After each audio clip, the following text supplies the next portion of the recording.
The main event, Trump-Biden, a debate that's been years in the making. The president and former vice president not giving any opening statements, just getting right into it tonight. The audience is small, but the stakes are high. Will the debate move the needle for either candidate, or have voters already made up their minds? And we'll also take a trip down memory lane for some historical perspective, how tonight might stack up against the biggest moments of debates past. The face-off happening as the New York Times unloads a new round of reporting on the president's finances, saying that the reality show The Apprentice saved him from financial ruin. The Times reports that he lost almost $90 million when the show debuted. With Biden potentially looking to pounce, how might the president respond tonight? Wildfires turning deadly in Northern California. At least 3 people killed in the fast-moving Zog fire. The explosive glass fire forcing an entire town to evacuate in the middle of the night. Iconic wineries incinerated. The alarming new report about the coronavirus in children, claiming top officials at the White House pressured the CDC to downplay the risk of sending children back to school. This is the American Academy of Pediatrics finds the percent of children who make up U.S. cases is on the rise. The Breonna Taylor case called into question after a grand jury member accuses the Kentucky Attorney General of being misleading, what a judge is now ordering to try to clear things up. And restaurants struggling to stay afloat have a bit of an issue with the weather change, but are so-called dinner pods really the answer? Good evening, everyone. I'm Lindsay Davis. Thanks so much for streaming with us. Well, folks, the stage is set. President Trump and former Vice President Joe Biden are getting ready to face off tonight. It's all going down in this hall, the first debate of the presidential race, the first time that the two will share the same stage in 2020. Here's a look at the podiums where the candidates will square off in just 2 hours on the campus of Case Western Reserve University in Cleveland, Ohio. The candidates and their campaigns have been trading jabs for days, trying to set expectations for tonight's showdown, all amid the backdrop of the ongoing flood of headlines related to the pandemic, racial justice, the Supreme Court, and that stunning report about the president's tax returns. The stakes are high, but with so many Americans already decided on who they're going to vote for, will tonight make a difference? Our Mary Bruce leads us off from Ohio. Tonight, with the high-stakes debate just hours away, President Trump and Joe Biden touching down in Cleveland. The first question will go to the president, and his team expects it to be on his taxes. Biden today already trying to seize the upper hand on the issue, releasing his latest tax returns, revealing he paid nearly $300,000 in federal taxes in 2019. We still don't know how much the president paid. It's underwritten. They've been underwritten for a long time. The IRS does not treat me well. But we do know what President Trump paid in 2016, the year he won the White House, just $750, according to the New York Times. That same year, Biden paid more than 121 times that, $91,000. In debates 4 years ago with Hillary Clinton, she warned Trump pays $0 in federal taxes. He's paid zero. That means zero for troops, zero for vets, zero for schools. But tonight, Biden walks out onto that debate stage armed with what the president did pay, $750. And in 11 out of 18 years, he paid nothing, according to the Times. The president has long cast himself as a wildly successful businessman. But in a new report, the Times says, quote, it was all a hoax. Reporting when the show The Apprentice debuted in 2004, he had almost $90 million in losses from his core businesses. And the Times reports he owes debts of more than $421 million that could come due during a second Trump term in the White House. Now the question, who does he owe that money to? Do you owe anybody money who is impacted by any decision you make as president of the United States? We need to know that. Today, the Biden campaign with this blunt statement to Trump. Mr. President, release your tax returns or shut up. The candidates are already taking shots. A dumb guy, a dumb guy. Always known as a dumb guy. He doesn't know how to debate the facts, but he's not that smart. Biden is bracing for Trump to go personal, telling supporters he won't take the bait. Biden telling David in that exclusive joint interview that he's ready for the president's attacks. I want to turn to the blistering attacks we've seen from President Trump just this week alone on your mental fitness, whether you're up for the job. His campaign has called you diminished, and I'm curious how you'd respond to that. Watch me, Mr. President, watch me. This will be Biden's 27th debate for the White House. He's been doing it for 47 years, and I've just started doing this stuff. The president takes the stage down in the polls, but is hoping his new pick for the Supreme Court will energize his base. Judge Amy Coney Barrett today making her first visit to Capitol Hill. Trump is eager to get her confirmed by Election Day. She could be a deciding voice if the election results are contested. Biden is expected to hit on what's at stake with this Supreme Court pick, especially health care, with the court set to take up a case that could invalidate Obamacare the week after the election. Protections for pre-existing conditions for millions of Americans on the line. This is about people's health care in the middle of a pandemic. And there's the virus. More than 200,000 Americans have died in this pandemic. For months, the president has been promising his own health care plan to replace Obamacare is coming. In the ABC News town hall, he was pressed. Where is it? I have it already, and it's a much better plan for you. It still hasn't come. And for his part, Biden says there's only one thing he can do to counter the president tonight. What do you have to do to win the debate? Just tell the truth. Honesty is always the best policy. Mary Bruce joins us now. And we did hear the vice president this week directly call the president a liar. So how is Biden planning on handling whether or not to try to fact check the president in real time on that debate stage? Yeah, well, it's clear the gloves here are already off, but Joe Biden's team, they made it very clear. They said it is not the former vice president's job on the debate stage here tonight to fact-check the president. I think that's because they think it would derail him as he tries to focus on the substance here. So instead, we are assured that the vice president, instead of constantly trying to fact-check the president, is instead going to be focused on his message to the American people, trying to hammer home on the issues that he thinks matter most to voters. And Mary, the campaigns have been engaging back and forth all week on setting expectations for tonight. So what's the latest from the Biden campaign on how he's preparing for tonight's face-off and what he'll focus on most? Well, we just heard from the campaign. They say he is ready to go and ready for anything. He does want to focus most on the issues, despite the fact that they know that the president is going to try and make this personal. They expect the president to try and drag Joe Biden down into the mud a little bit. The challenge for Joe Biden is going to be to try and rise above that. Instead, he wants to focus on health care. Of course, he wants to talk about the president's taxes, which is expected to be the first question to the president. And, of course, the pandemic. He wants to talk about in the context of his health care plan. Joe Biden has been intensely preparing for this, unlike the president, who has been out campaigning furiously. Biden, though, apparently ready to go. Now just a couple hours away, Lindsay. Being studious there. Okay, Mary Bruce, thanks so much. And let's turn now to ABC News Chief White House correspondent Jonathan Karl, also in Cleveland ahead of tonight's debate. John, the president's campaign has had some mixed messaging on what to expect from Joe Biden tonight. Any concern in the White House at all that they've lowered expectations for Biden by attacking his age and mental fitness for months? There's certainly a lot of consternation among Republicans beyond the White House. I wonder why they've been doing this. I mean, you and I have been through a lot of debates. The thing that usually happens is you try to talk about how tremendous a debater your opponent is so that you can go in there and say that you've exceeded expectations. And for months, Donald Trump has done exactly the opposite, making it sound like, Joe Biden is somebody who can barely string together a couple of sentences. So they've set the expectations very low. And I think there's some realization that is not necessarily a good thing. So now you start hearing from the Trump campaign and even a little bit from Donald Trump himself about how many debates Joe Biden has done over the years, about how experienced he is, how much more experienced he is at this than Donald Trump. So they're trying to reset the expectations a little bit, but it's hard when for months and months and months you've been portraying Joe Biden as somebody who's simply out of it. And the president said this week that he's done some preparation for the debates, but that he's busy running the country otherwise. What do we know about just how prepared he is for tonight and how much he plans to go on the attack?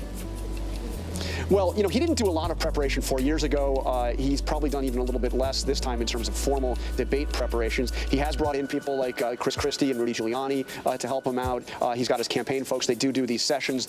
They did one as recently. They did one Sunday right in the Oval Office. But then he went out and did what he considers his real debate preparation, and that is the press conferences that he has in the briefing room. So one top Trump advisor said to me, he does debate prep every time he walks into that briefing room and faces you people. That's debate prep. But of course, debate is very different than a press conference. We'll see how that plays out. But Trump is somebody who it goes by gut instinct. He is an instinctual fighter. He has a phrase that he used to use a long time ago about he said, the best prize fighters don't go in there with a plan. You got to roll with the punches. You got to go with the punches. So I suspect that ultimately he'll be going with the punches and he'll be throwing most of them. I think he will be aggressively and relentlessly negative tonight, going after Joe Biden in very personal ways. Lots of people anticipating the action there tonight right behind you. Jonathan Karl, thanks so much. Mm-hmm. And for more on tonight's debate, let's bring in ABC News political analyst Matthew Dowd. Matt, certainly a big night tonight, so let's break this down on both sides. What do you see as the most important thing that Joe Biden needs to accomplish tonight, and what does President Trump need to do to have a strong showing? Well, Lindsay, it is a big night, probably going to be the most watched event of this whole cycle, upwards of 70 or 80 million or more in this. I think Joe Biden has to come across as calm, cool, collected, and thoughtful, present his case about why he wants to be president of the United States, prosecute the case against President Trump about what he's done over the last 4 years and why he thinks it's been not good for the American public. So I think he's better to be clear, concise, and there may be a moment that he has to come back and push back strong against an attack from Donald Trump, but he should do that limited. Donald Trump, on the other hand, I think should stay away from a constant attack on Joe Biden. He probably won't help. He can't help himself. He probably will. But the best thing for Donald Trump is to present the reason why his presidency has been good for the American public. Present it in a way that rehabilitates his image, because that's the biggest thing that's holding him back right now. It's not the perception of Joe Biden. It's the perception of Donald Trump. About 14% of Americans still identify themselves as undecided voters, but so many voters have already made up their minds about these candidates. So who's the real target audience tonight, and can this debate really change much? So to me, when I look at this debate, there's a small segment of the country that's undecided. It's really tiny. True undecided voters, there's a lot that lean. And then there is the voters that are with Joe Biden that Donald Trump has to move to him, because right now Donald Trump comes into this, by all accounts, 7 or 8 points behind nationally, behind in every key target state in the Electoral College. So Donald Trump has to move those voters. Joe Biden has to reassure his voters that are with him already and try to speak to some of those small segment of undecided voters. I think debates are the last thing that can really move in this race, this debate and the ones that follow. They move the race race in 2016. Hillary Clinton came into that first debate 2 points up. She left that first debate 5 points up. The race ended up to be a 2-point race. So that's the group of voters, and both should be targeting the same group of voters, undecideds and soft Biden voters, because Donald Trump has to move voters away from Joe Biden in order to win. Really kind of want to piggyback off that point that you just made, because as you said, and most analysts thought that Hillary Clinton won the debates in 2016. She still ended up losing the race. So is there a difference this year compared to 2016 as far as the potential impact that this debate could have? There's a huge difference. There's a big difference between a race that is an open race that becomes a choice election, and that's what 2016 was an open race that you had to decide between the two of them. This race is more referendum election. It's more referendum on the president. The other big difference is that there is really no significant third-party players in this race, as there was last time. 5 or 6% of the vote on election day went to somebody else other than Donald Trump or Hillary Clinton. And so that's a huge difference in this race. I think the debate really matters in that context because it becomes a referendum on Donald Trump in that, and voters want to decide, okay, we've decided that the country's not headed in the right direction. Do we want to replace Donald Trump with Joe Biden? And that's a big difference from 2016, a major difference in a referendum election and a choice election, which is what this year is. This year is a referendum on the last 4 years. Matt Dowd, thanks so much. We'll be talking to you later on tonight. Sounds great, Lindsay. Thank you. Again, that crucial first debate just ahead. Stay tuned right here on ABC News Live for a special edition of 2020 starting at 8 p.m. Eastern, followed by the debate at 9 p.m. And now to those wildfires raging out of control in California. At least 3 dead as 27 major wildfires burned tonight. More than 70,000 people forced from their homes. Hundreds of structures have already been lost. And the glass fire is devastating wine country, destroying one of Napa Valley's storied restaurants. Arkana Whitworth reports. Tonight, new video showing the explosive conditions on the front lines of the glass fire. A sheriff's lieutenant using a garden hose to stop this home from catching fire. Flames now racing through areas that haven't burned in more than a century. This is the kind of terrain they're dealing with, and what they're doing right now is they're saying they're blackening the line. They're creating a defensive space between the fire and a home that's just about 25 yards this way.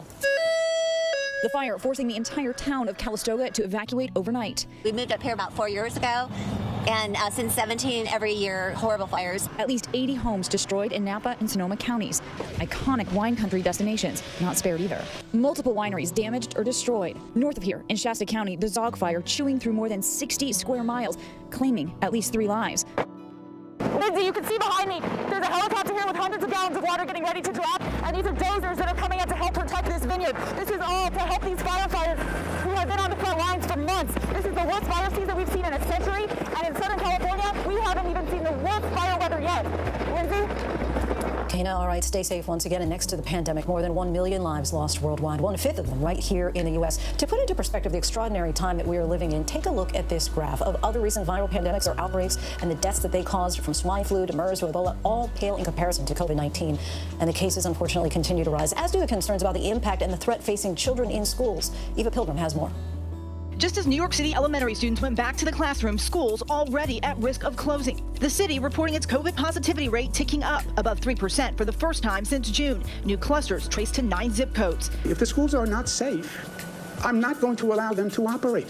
Period. The city ready to close schools as early as next week if that number stays above 3%. The potential setback coming as COVID cases in children have risen from 2% to 10% nationwide over the last 5 months. One of those cases, 12-year-old Elizabeth McNew from Atlantic Beach, Florida, who passed away after a 10-day battle with the virus. Elizabeth came to me and said, "I'm not breathing right, Mommy." Tonight, a new report from the New York Times says over the summer, White House officials tried to pressure the CDC to play down the risks of sending children back to school. Olivia Troy, a former aide to the vice president, sat in on task force meetings. It was people within the White House specifically tasking more junior level staff to try to find alternate data that fit the narrative that they wanted, which was it only affects, people above the age of 75, and it doesn't affect younger school children. It was all part of the narrative of we need to open up these schools. And for more now, let's bring in Eva Pilgrim. Eva, has the White House responded to the allegations that their officials pressured the CDC to play down COVID risks for school children? Yes, Lindsay, the White House is pushing back on that New York Times reporting, saying that the task force brings together experts with different expertise and views. And they went on to tell us further that the president takes in all of those opinions before they make a decision and before they make policy decisions specifically, Lindsay. And Eva, we also learned today that Oxford University, they're not planning on recruiting children for their vaccine trial, at least at this time. At this time, Lindsay, they're focusing on adults, and that is because of how this virus affects both children and adults. Children are less likely to have severe symptoms from the virus, so they are focusing this vaccine on adults and how adults react to the vaccine, Lindsay. Eva Pilgrim, thanks so much. After 6 relenting months on the front lines, as you can imagine, many essential workers are simply facing burnout every day, month after month. So many showing up for work, and sadly, many of them still without the protection that they need to keep them safe, and many disproportionately people of color. Adrian Bankert has more. Tonight, despite 32 states reporting an increase in coronavirus cases, America's essential workers haven't stopped working around the clock. This is my daily normal. Hoping they don't get sick. From grocery store workers like Jeffrey Reed in Maryland. The hazard is still here. It's still out there. Every day you see that, people are dying. To frontline healthcare worker Paolo Hudson Solorzano in Tennessee. It's a scary thing to know. Is today going to be the day that I get COVID? And California farmer Cleo Tilde. In April, she and her crew felt fearful every day. Today, nearly 6 months later, she told us they've just grown accustomed to the anxiety and are working harder than ever. In a recent survey, 58% of U.S. workers feel burnout from work. More than 1 in 3 of those workers point to circumstances tied to COVID-19 as the reason behind their stress and exhaustion. The 3 biggest drivers were workload, work-life balance, and lack of communication and support. The level of burnout is highly problematic. For the essential workforce, where people of color made up 43% of employees at the start of the pandemic, they also may have faced and still may face increased exposure to COVID-19 without adequate PPE, working without hazard pay, or being underpaid. People of color have really played a crucial role in keeping the economy going. Experts say that as economic recovery has begun, some communities have been left behind. This restaurant's closed. That restaurant's closed. When New York City shut down, Jefferson Lee's family's butcher shop in Chinatown closed for months in a neighborhood already on edge due to the stigma of the pandemic. Lee used social media to attract new customers who lived elsewhere, advertising their low prices. But he says for every business, it's a fight for survival. Each one of these is just kind of like, someone's American dream, someone's struggle, someone's future falling through the cracks. And we've learned that talks resumed today between Democrats and the White House on a workforce stimulus package that would, of course, include essential workers. However, they're far from a deal. Wendy. Adrian Bankert, thanks so much. When we come back, the dramatic surveillance video showing the brutal attack of an LAPD officer inside a police station, how the situation was ultimately brought under control. Our trip to Minnesota, how suburban women in this battleground state could be the key to victory for both Trump and Biden. What's on their minds? But first, if you live in a cold weather area, you've likely wondered what is the plan for outdoor dining in the winter. Our closer look at the plans underway. Stay with us. But switching gears now, if you live in a cold weather location that's had tough COVID restrictions on indoor dining like here in New York, at some point you may have wondered what's going to happen when it gets cold outside. It's one thing to limit indoor dining. It's another to eat outside in frigid temperatures. Our Ariel Reshef set out to see the plans in place across the country as so many restaurants prepare for what will likely be another challenging time in the restaurant industry. The COVID-19 pandemic at times has left us with more questions than answers. But one thing we do know, the change of seasons normally looks like this. But to so many in the restaurant industry, it feels like winter is coming all too fast. Restrictions on indoor dining have forced many restaurants to convert sidewalks, parking spots, and lots into outdoor dining space, becoming a lifeline for struggling eateries. It would have been impossible, literally. If we didn't have a big outdoor space, we might have been closed already. But as temps drop, for many, the charm of alfresco dining is dwindling, leaving many restaurant owners scrambling. According to Yelp's September Economic Impact Report, more than 32,000 restaurants have closed their doors since the pandemic began, 61% of them permanently. That's in addition to the more than 6,000 bars that have also closed. Sean Kennedy from the National Restaurant Association fears without the help of the federal government, many more won't make it through the winter. This pandemic represents the biggest challenge they've ever seen. We're moving into the fall and winter. There are not a lot of options that are available.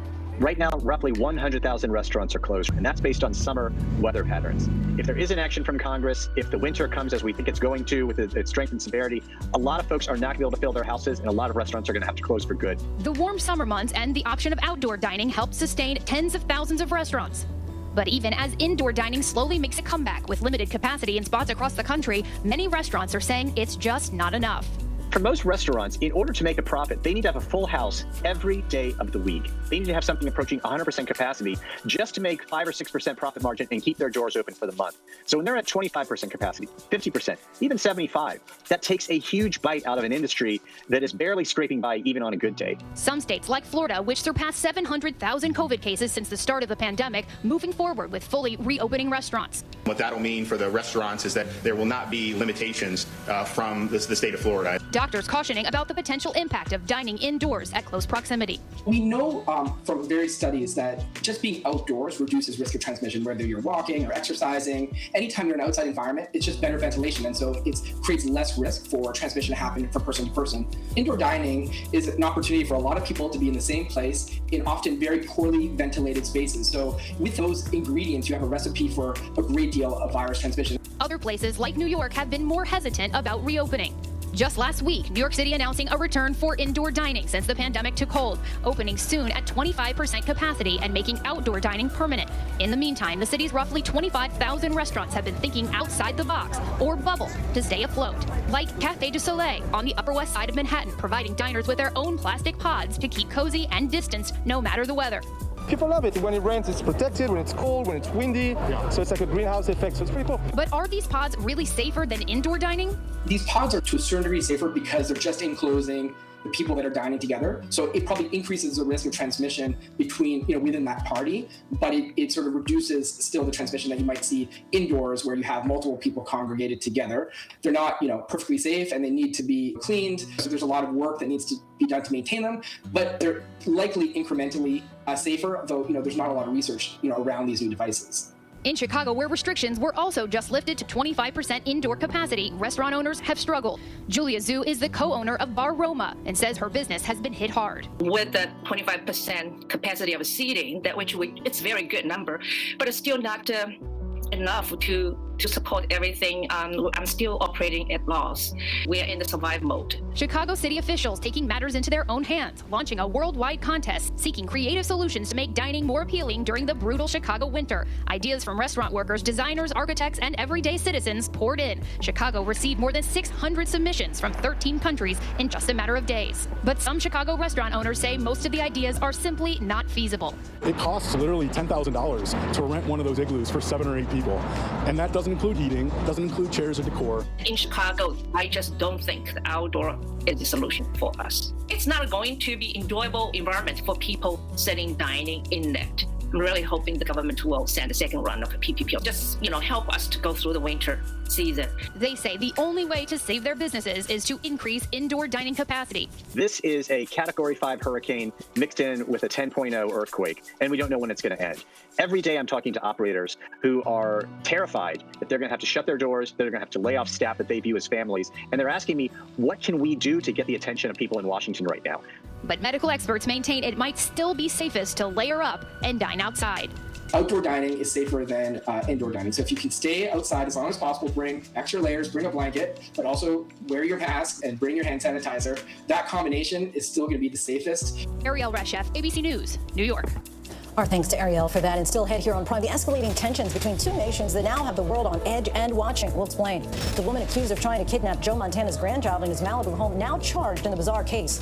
And what do the polls show? Right now, with the debate set to begin in about 90 minutes, who needs to have the bigger night? We'll take a look at the numbers. Welcome back, everyone. As we head into the first presidential debate of 2020, we take a look at where former Vice President Joe Biden and President Trump now stand in the polls by the numbers. At the moment, Biden has a 78% chance of winning the election, while Trump has a 22% chance of winning. That's according to a simulation forecast by our partners at 538. But neither candidate is expected to win by a landslide. Biden's chance of that is 28%, while Trump's is less than 1%. Nationally, Biden leads Trump 54 to 44%, according to an ABC News Washington Post poll released on Sunday. And that lead is mirrored in the crucial battleground state of Pennsylvania, where 8% of voters who backed Trump in 2016 say they now support Biden. Now, that could be enough to swing a state that Trump won by only 44,292 votes out of more than 6 million votes cast. Biden has a commanding 23-point lead among women and an 18-point lead among suburban women in Pennsylvania. And in that same state, the biggest shift is among college-educated white voters who in 2016 split evenly for Hillary Clinton and Donald Trump, but now support Biden over Trump by 61 to 38%. Still lots to get to here on Prime. The American airport set to become the first to offer COVID testing for all passengers, regardless of airline or destination. Our journey to Minnesota, one of the key battleground states, what the voters on the fence are thinking, how can they be swayed? And later, debates are a critical part of our democracy, but it's often the smallest of things that have the biggest of impact. President Trump and the First Lady are in Cleveland, Ohio for tonight's debate, where he and Democratic presidential nominee Joe Biden will spar on issues. He's going to want to make it personal. He's going to want to get in the mosh pit. The Biden campaign released another year of tax returns. The Biden campaign released 2019 tax returns that showed Dr. Jill and Joe Biden earned nearly $1 million and paid a total of almost $300,000 in federal income taxes. Kamala Harris and Doug Emhoff earned about $3 million and paid about $1 million in taxes. The campaign's release came hours before the first presidential debate and the day after the New York Times reported President Trump has largely avoided paying federal income taxes over the last 18 years. The 90-minute debate will also feature questions about the economy, COVID-19, and the Supreme Court. Trump eager to shift the conversation to the court as his nominee Amy Coney Barrett meets today with Senate Republicans on Capitol Hill. Armenia has accused Turkey of shooting down one of its warplanes as fighting continues with Azerbaijan in the disputed region of Nagorno-Karabakh. Turkey denies the allegation, a government spokesperson calling it, quote, fantasy. The fighting stoking fear of a larger full-scale war in the region. Secretary of State Mike Pompeo urging both Armenia and Azerbaijan to cease hostilities, while former Vice President Biden is calling on U.S. NATO ally Turkey to stay out of the conflict. There is newly released surveillance showing the attack on 2 LAPD officers inside a police station. The suspect confronting one officer, repeatedly hitting him with his own gun while he's down. That suspect then firing at another officer. No one was hit. Police rushing to help. The suspect was arrested and tonight's charged with the attempted murder of both officers. Joseph Montana, Jennifer Montana. Charges filed in the attempted kidnapping of Joe Montana's grandchild, 39-year-old Sozai Dalzell, appearing in a California court where she was charged with attempted kidnapping and burglary. The Hall of Fame quarterback and his wife Jennifer were in their Malibu home on Saturday when authorities say the suspect snuck into the house in broad daylight and grabbed the sleeping infant from a playpen in the living room. The Montanas tried to de-escalate the situation, then a struggle ensued, but Mrs. Montana was able to safely pry the child out of the suspect's arms. The suspect fled the home, but the 3-time Super Bowl MVP alerted deputies patrolling the area. The woman was soon found in a nearby house and arrested. My client, Ms. Dalzell, is extremely apologetic and is very well concerned for the well-being of the family. Her bail was set at $200,000. A first in the fight against the coronavirus in this country. Tampa International Airport will now test for COVID-19. That's for all departing and arriving passengers. Those who recently traveled can purchase the rapid or regular testing. The optional month-long pilot program will start this Thursday. This is about taking a bold step to restarting air travel. This is about instilling even greater confidence in the flying public. And frankly, it's about breathing life back into our industry that is very badly needed right now. Meantime, the NFL faces its first coronavirus outbreak. The Titans suspended in-person workouts after 3 players and 5 staff members tested positive. The Titans played the Vikings last Sunday. Minnesota also working remotely as a precaution. None of the Vikings have tested positive yet. Thanks for staying with us. Now to a major development in the Breonna Taylor case. A Kentucky judge has ordered the release of grand jury documents and recordings to the court by noon tomorrow. This comes after a jury member accused the prosecutor of misrepresenting what really happened in that secret proceeding, leaving many to ask, was the grand jury asked to consider charging 3 police officers for Taylor's death? ABC's Alex Perez is in Louisville again tonight. Tonight, as demands intensify to find out why a grand jury did not charge officers in the death of Breonna Taylor, transcripts could be made public tomorrow. A judge ordering Monday the record of the secret deliberations be filed with the court. The judge could then release them. The state's attorney general, Daniel Cameron, previously refusing to release them, overnight reluctantly reversing, saying the grand jury is meant to be a secretive body, but it is apparent that the public interest in this case isn't going to allow that to happen, adding his team presented a thorough and complete case. The one officer that was charged for firing his weapon and endangering neighbors not for Taylor's death, pleading not guilty. This as an anonymous member of the grand jury coming forward in a rare move, filing a separate motion, asking the records be unsealed, that juror's attorney saying Cameron misrepresented deliberations. My client wants to make sure the truth gets out. My client wants to make sure that anything that happened in there becomes something of public knowledge to the extent it's legally allowed to. And we're joined now by Alex Perez. Alex, do we know if and when these grand jury documents and recordings could be made public? Well, Lindsay, that is the big question Breonna's family, protesters, and many others would like to have answered. Here's what we do know. The Attorney General here has said he would agree to the judge's order to submit those documents, the grand jury transcripts and recordings to the court by noon on Wednesday. At that point, then, it's in the judge's hands. So we will know, presumably sometime after that, when exactly the public may have access to that information, Lindsay. And give us a sense of what the Kentucky Attorney General is now saying. He's defending the decision to not bring charges against 2 of the officers and charge the 3rd former officer with endangering Taylor's neighbors. Yeah, Lindsay, the Attorney General on the day he announced the grand jury decision and in subsequent interviews has said the 2 other officers were justified in firing their weapons because Breonna Taylor's boyfriend fired first. And because of that, the Attorney General says the evidence he presented to the grand jury had to do with the 3rd officer, Hankinson, the one that was charged with wanton endangerment. He did not present charges or a case for those other officers. Lindsay? Alex Perez, thanks so much for your reporting. Both Donald Trump and Joe Biden agree on one thing. They say a critical audience for tonight's debate could be suburban women. Has our country's racial reckoning changed hearts and minds for this key group of voters? 4 months after the death of George Floyd, our Devin Dwyer went to the Minneapolis suburbs to find out. So how many people on this block, if you had to guess, are Republican? Let's see.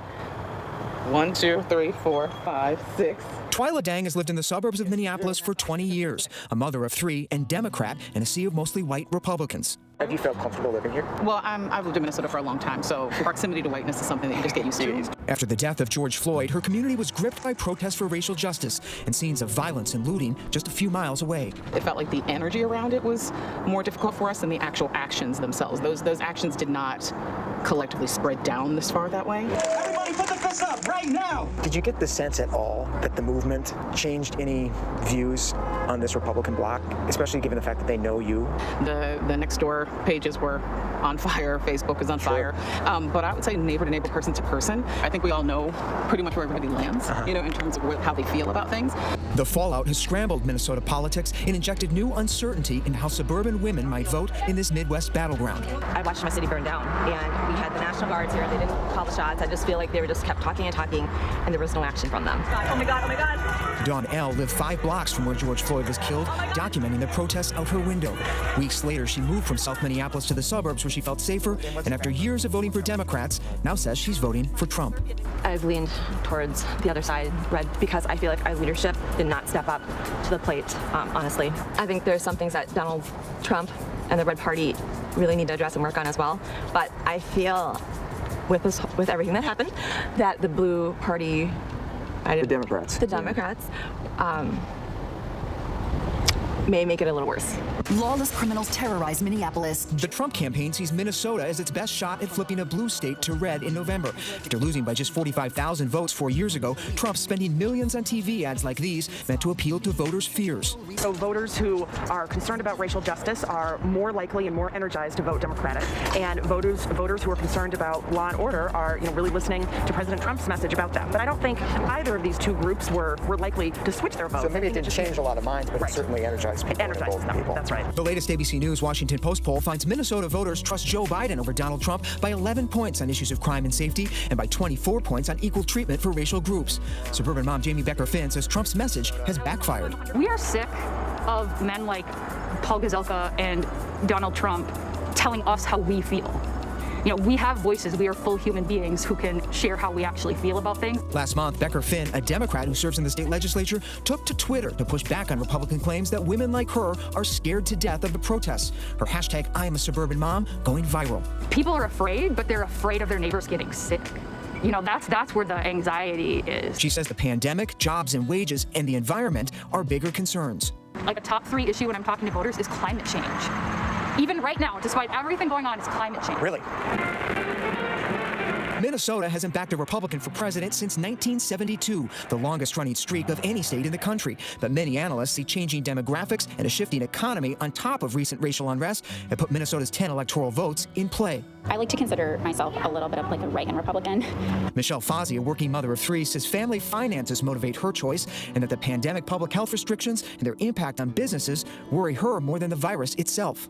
Right now, I would say my focus is more immediate on what, the administration that I think can best pull us out of this crisis the fastest. Joe Biden says it's a patriotic duty of all Americans at all times to wear masks. Do you agree with that? I don't agree with that. I don't like this being a federal mandate. I just don't believe this is an enormous country, and I just don't believe that what's right necessarily or necessary in the city of New York is necessarily necessary in Iowa. The battle for Minnesota and other upper Midwestern states may ultimately boil down to suburban women on the margins, like retired accountant and Catholic stepmother of 3, Ann Swenson, who is undecided. What's making it so hard for you? I'm mostly a fiscal conservative and more of a social moderate. There's 2 things about Donald Trump. First, being a fiscal conservative, I'm not excited about what's happened with the budget. I feel the deficit spending, even without the COVID, is not something that I'm excited about. The other is the rhetoric and the civility. When did being civil to people be a sign of weakness? So why can't you vote for Joe Biden? I can't vote for Joe Biden because I don't want the country to, I don't want the Vice President Harris following. I don't know necessarily that Joe Biden would make 4 years, and if he doesn't make 4 years, then she's in automatically. Trump is counting on unhappy voters like Swenson to stay home. The strategy for Donald Trump is he probably can't win those suburban women over, but can he give them reasons why they shouldn't vote for Joe Biden? And he can keep them from turning out to vote and, let's say, get his base to turn out at an even higher percentage than they did 4 years ago. That's the recipe for a victory here. Meanwhile, Democrats are rallying for turnout as voting gets underway and facing lagging enthusiasm for Biden. To be honest, I think a lot of people are going to do a little hold their nose and vote. At the end of the day, we have a candidate. And if you have a candidate and you actually believe in the things you say you believe in, you cannot opt out of an election. You cannot complain about your choices. You cannot say, well, I can't vote for that in good conscience. But you'll just let this continue to happen? An appeal to conscience and common sense as the 2020 campaign turns toward the high-stakes presidential debates with all eyes on voters in the suburbs. For ABC News Live, I'm Devin Dwyer in Minneapolis. Such interesting conversations happening across the country. Our thanks to Devin for that. And in case you missed it, we have a new champion in the hockey world. After an unforgettable NHL postseason played in 2 different bubbles in Canada, the Tampa Bay Lightning hoisted up the Stanley Cup after defeating the Dallas Stars in Game 6. The champions yelling and celebrating their shutout victory in an empty arena, of course. The Lightning became the first team from an American professional league to win it all since sports were shut down earlier this year due to the pandemic. Congratulations to them. And the NBA Finals start tomorrow night. LeBron James and the LA Lakers face off against his former team, the Miami Heat. The action tips off from the bubble in Orlando at 9 p.m. on ABC. And still to come, sometimes it's not the message that is the main takeaway after a presidential debate, and that can have huge consequences in an election. We'll explain. Going into this debate, I want to feel inspired. I feel stressed. I'm newly 18. It's my first time voting in any election. I feel hopeful. Anxious. Nervous as hell. I feel very concerned about the future of the United States. It's probably the most important debate and probably the most important election in my lifetime. Stress, hopeful, anxious, a variety of emotions across the country, and voters across the country telling us how they feel as millions prepare to watch tonight's main event and ultimately decide who will be this nation's next president. Finally, tonight, we wanted to take a look back at some of those small moments from past debates that might offer some lessons for President Trump and former Vice President Biden, 2 people with quite a few debates already under their belts. President tonight. Modern presidential debates have proven they can make or break. The question before us is, which point of view and which party do we want to lead the United States? From the first televised debate in 1960, when a polished JFK outshined a sweaty Richard Nixon. I have no comment. Typically is against such a proposal. Governor, there you go again. Ronald Reagan was a master of memorable one-liners, using humor to defuse a question about his age in 1984. I will not make age an issue of this campaign. I am not going to exploit, for political purposes, my opponent's youth and inexperience. But the first rule of debates, simply do no harm, with the dreaded gaffe. Lacking passion was Michael Dukakis' debate downfall in 1988. Governor, if Kitty Dukakis were raped and murdered, would you favor an irrevocable death penalty for the killer? No, I don't, Bernard, and I think you know that I've opposed the death penalty during all of my life. George H.W. Bush, looking at his watch in 1992, proved fatal. For Al Gore, those repeated sighs in 2000 were the moment that resonated. That's what a governor gets to do. Man's practicing fuzzy math again. There's differences. And in 2012, Mitt Romney stuck a little too close to his talking points. Our Navy is smaller now than any time since 1917. Setting up his opponent to call him out. Well, Governor, we also have fewer horses and bayonets because the nature of our military changed. And so the question is not a game of battleship where we're counting ships. It's what are our capabilities? Of course, for Biden and Trump, this is not their first rodeo. This is a bunch of stuff. Look, here's the deal. What does that mean, a bunch of stuff? Well, it means it's simply inaccurate. Irish. It is. We Irish call them a lot. Thanks for the translation. Okay. Both proving they can be themselves on the debate stage. There was even a time when he didn't get an Emmy for his TV program 3 years in a row, and he started tweeting that the Emmys were rigged. Should have gotten it. But in a country dealing with crisis upon crisis, from the pandemic to the economy to racial strife, perhaps substance over style will prove decisive in 2020. And before we go tonight, our image of the day. The stage is set. The president and former Vice President Joe Biden are undoubtedly getting ready, and so are we, for the first presidential debate of the 2020 election.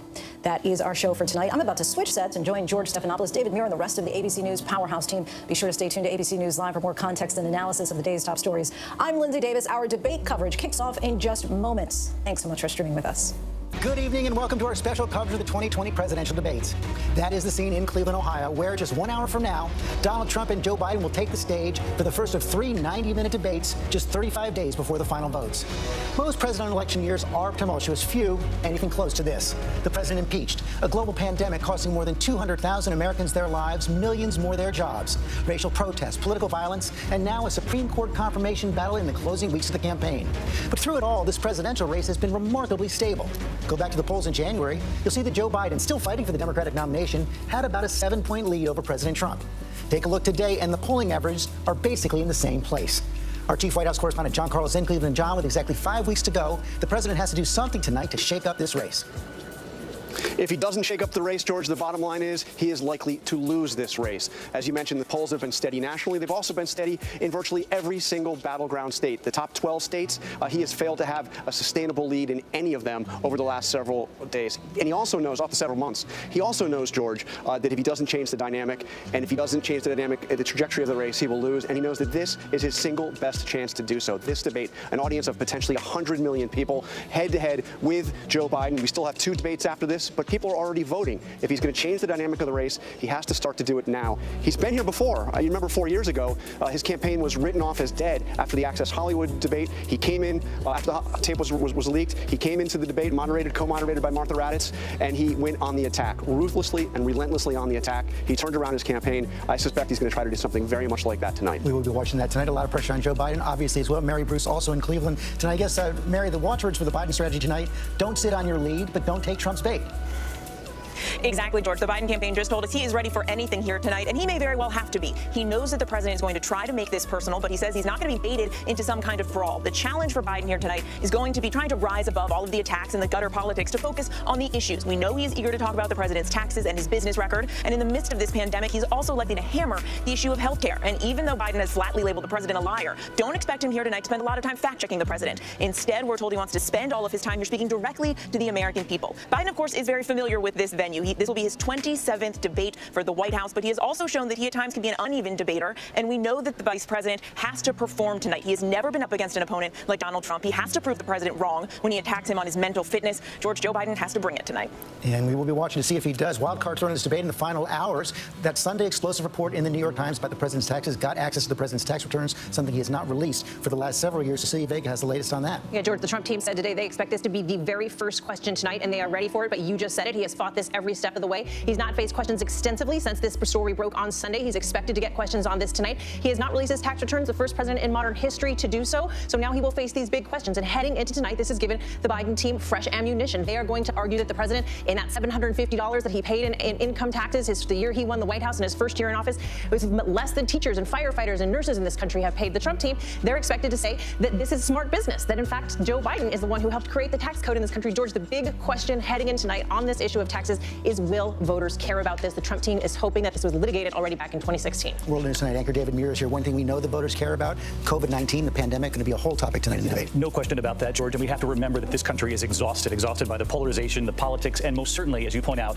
by the pandemic. More than 200,000 American lives lost, millions without work. And you know, it was months ago, that first interview with the president in the pandemic, and I asked him, are you comfortable with this election becoming a referendum on your handling of the pandemic? And you could see the pain in his face. He said, you know, I am and I'm not. But he went on to tell me that I deserve credit for my handling of the pandemic. We know that in recent weeks he has said, I deserve an A+.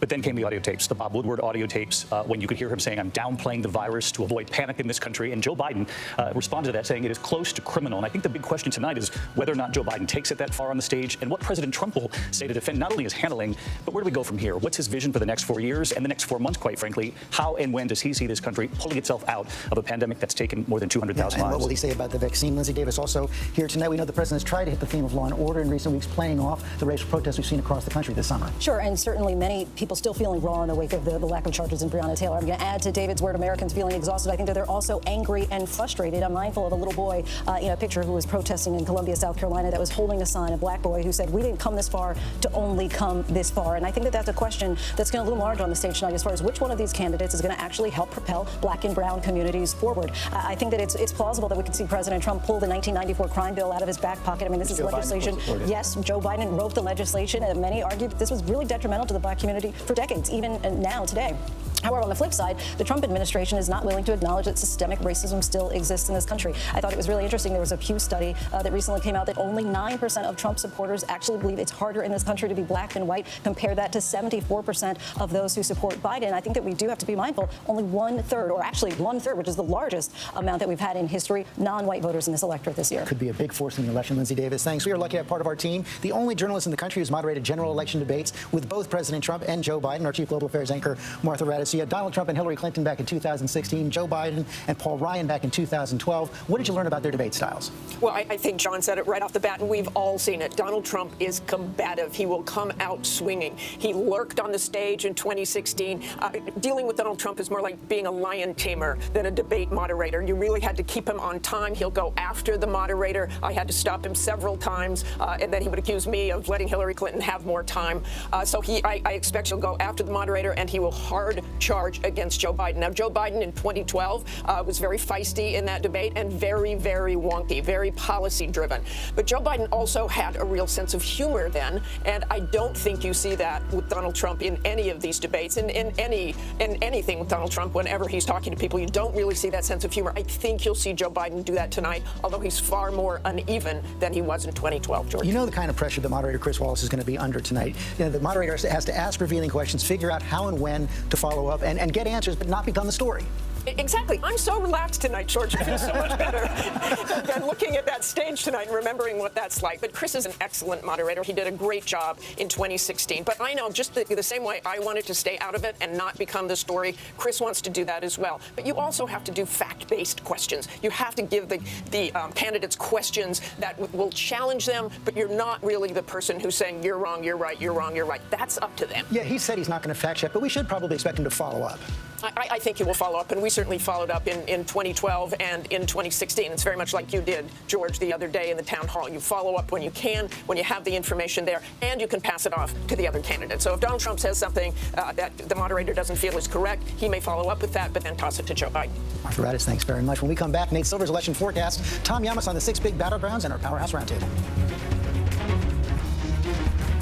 This is in Cleveland, Ohio. Under an hour now before the first debate between President Trump, former Vice President Joe Biden. 90 minutes to go tonight in this first debate. 2 more to come after that, plus a vice presidential debate. As we said coming into the program tonight, Joe Biden enters this debate season with about a 7-point lead in the national race, according to polling averages. Of course, this is, though, about the Electoral College. Remember, Hillary Clinton won the popular vote last time, but did not win the presidency. And this time around, the campaigns are spending most of their time and attention on 6 big battleground states. Tom Yamas here with a deeper dive on that. George, these are 6 critical battleground states that the president won 4 years ago. Let's take a look right now. Here they are: Michigan, Wisconsin, Pennsylvania, North Carolina, Arizona, and Florida. In this column, we have the president's margin of victory 4 years ago. In this column, we have an average of polling from our partners at 538 as they stand right now. Let's start with the blue wall that collapsed for Democrats 4 years ago: Michigan, Wisconsin, and Pennsylvania. Look how thin this margin of victory is for the president. We're talking about less than 1%. In Michigan, that was 11,000 votes. In Pennsylvania, 44,000 votes at a 6 million cast. And right now, Joe Biden is on top. Our poll at Pennsylvania today has him up even higher. North Carolina and Arizona, the story's a little different. The president had a decisive victory there, but polls right now show the race is neck and neck.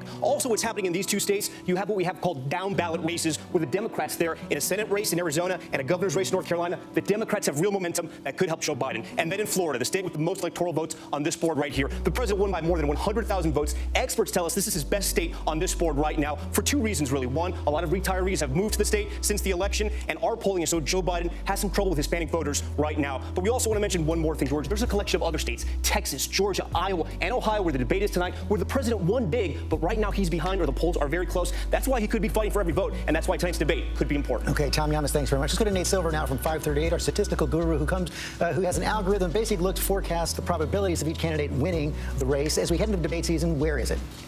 So right now we have Joe Biden with around a 75 to 80% chance of winning the Electoral College. This assumes, by the way, that we have a free and fair election. Things are counted on election night or a few weeks thereafter, at least. Look, this is not that close a race right now. As Tom was saying, the closest states right now are states like Georgia and Texas and Ohio.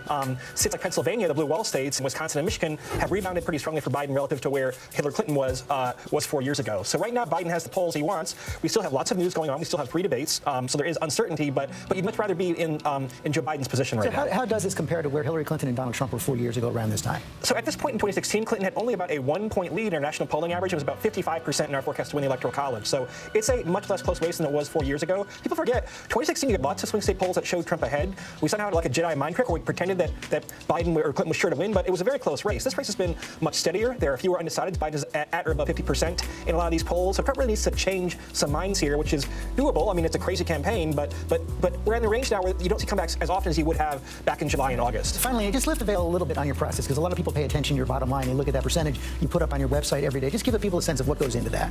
So we take literally every poll that we can find. Polls that have been more accurate historically are weighted more heavily, like the ABC News Washington Post poll. But it's all based on history, right? Saying if you have a candidate with the lead of this margin with 35 days to go, how often do they win? And in Biden's case, the answer is maybe 75 or 80% of the time. Nate Silver, thanks very much. Let's talk about this more now with our roundtable. I want to start with Rahm Emanuel, former chief of staff to President Obama, mayor of Chicago. You worked with Joe Biden for a long time. Give a sense of what the world looks like from the Biden camp as they enter the debate tonight.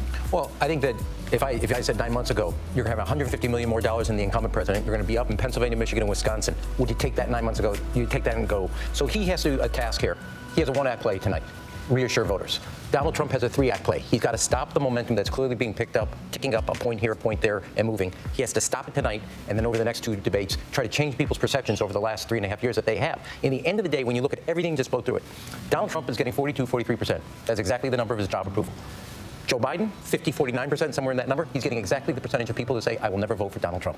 And the centrifugal force of this election, on both positive energy and negative energy, is Donald Trump. This debate is big, but I bet you there's a good chance as any that afterwards, short of something major happening, that we're going to say this too hasn't changed what's happened, because if it isn't a pandemic, and it isn't economic depression, and it isn't social and civil unrest that's happened all over the country that hasn't changed it, a debate won't also. So Donald Trump has a tough job tonight. Let me bring that to Chris Christie. You were part of the President's Debate Prep in 2016. You've been part of the President's Debate Prep this year as well. You wrote in your book that the debate prep in 2016 didn't go all that well. I can't use the words you used in your book. Not shocking. Exactly. I'm from New Jersey, George. So how is it going this time around? What does the president need to do? Well, much different and much better than 4 years ago.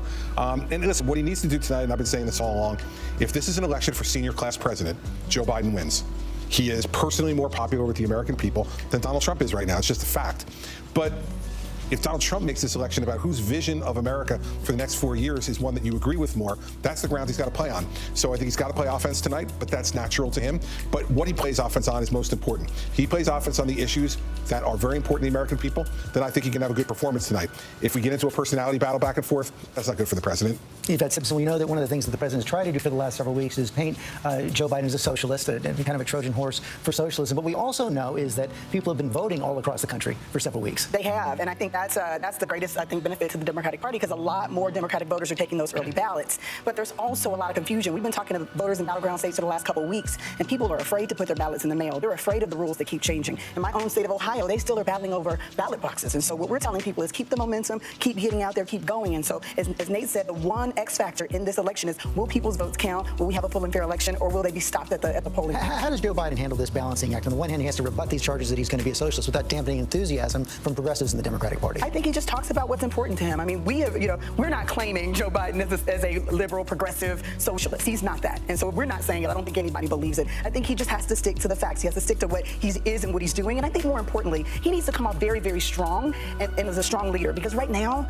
a lot of people are afraid. They're hurting, right? This RBG thing, it really shook the world. And a lot of people want to see him strong, bold, and making real change. And I hope if he shows up that way, I think he's going to unify a lot of people, including my wing of the party. Republican strategist Sarah Fagan, you say that Joe Biden actually has a tougher job tonight than the president. Well, I think he does, because in many respects, he's much less known than Donald Trump. Opinions on Donald Trump are very hardened.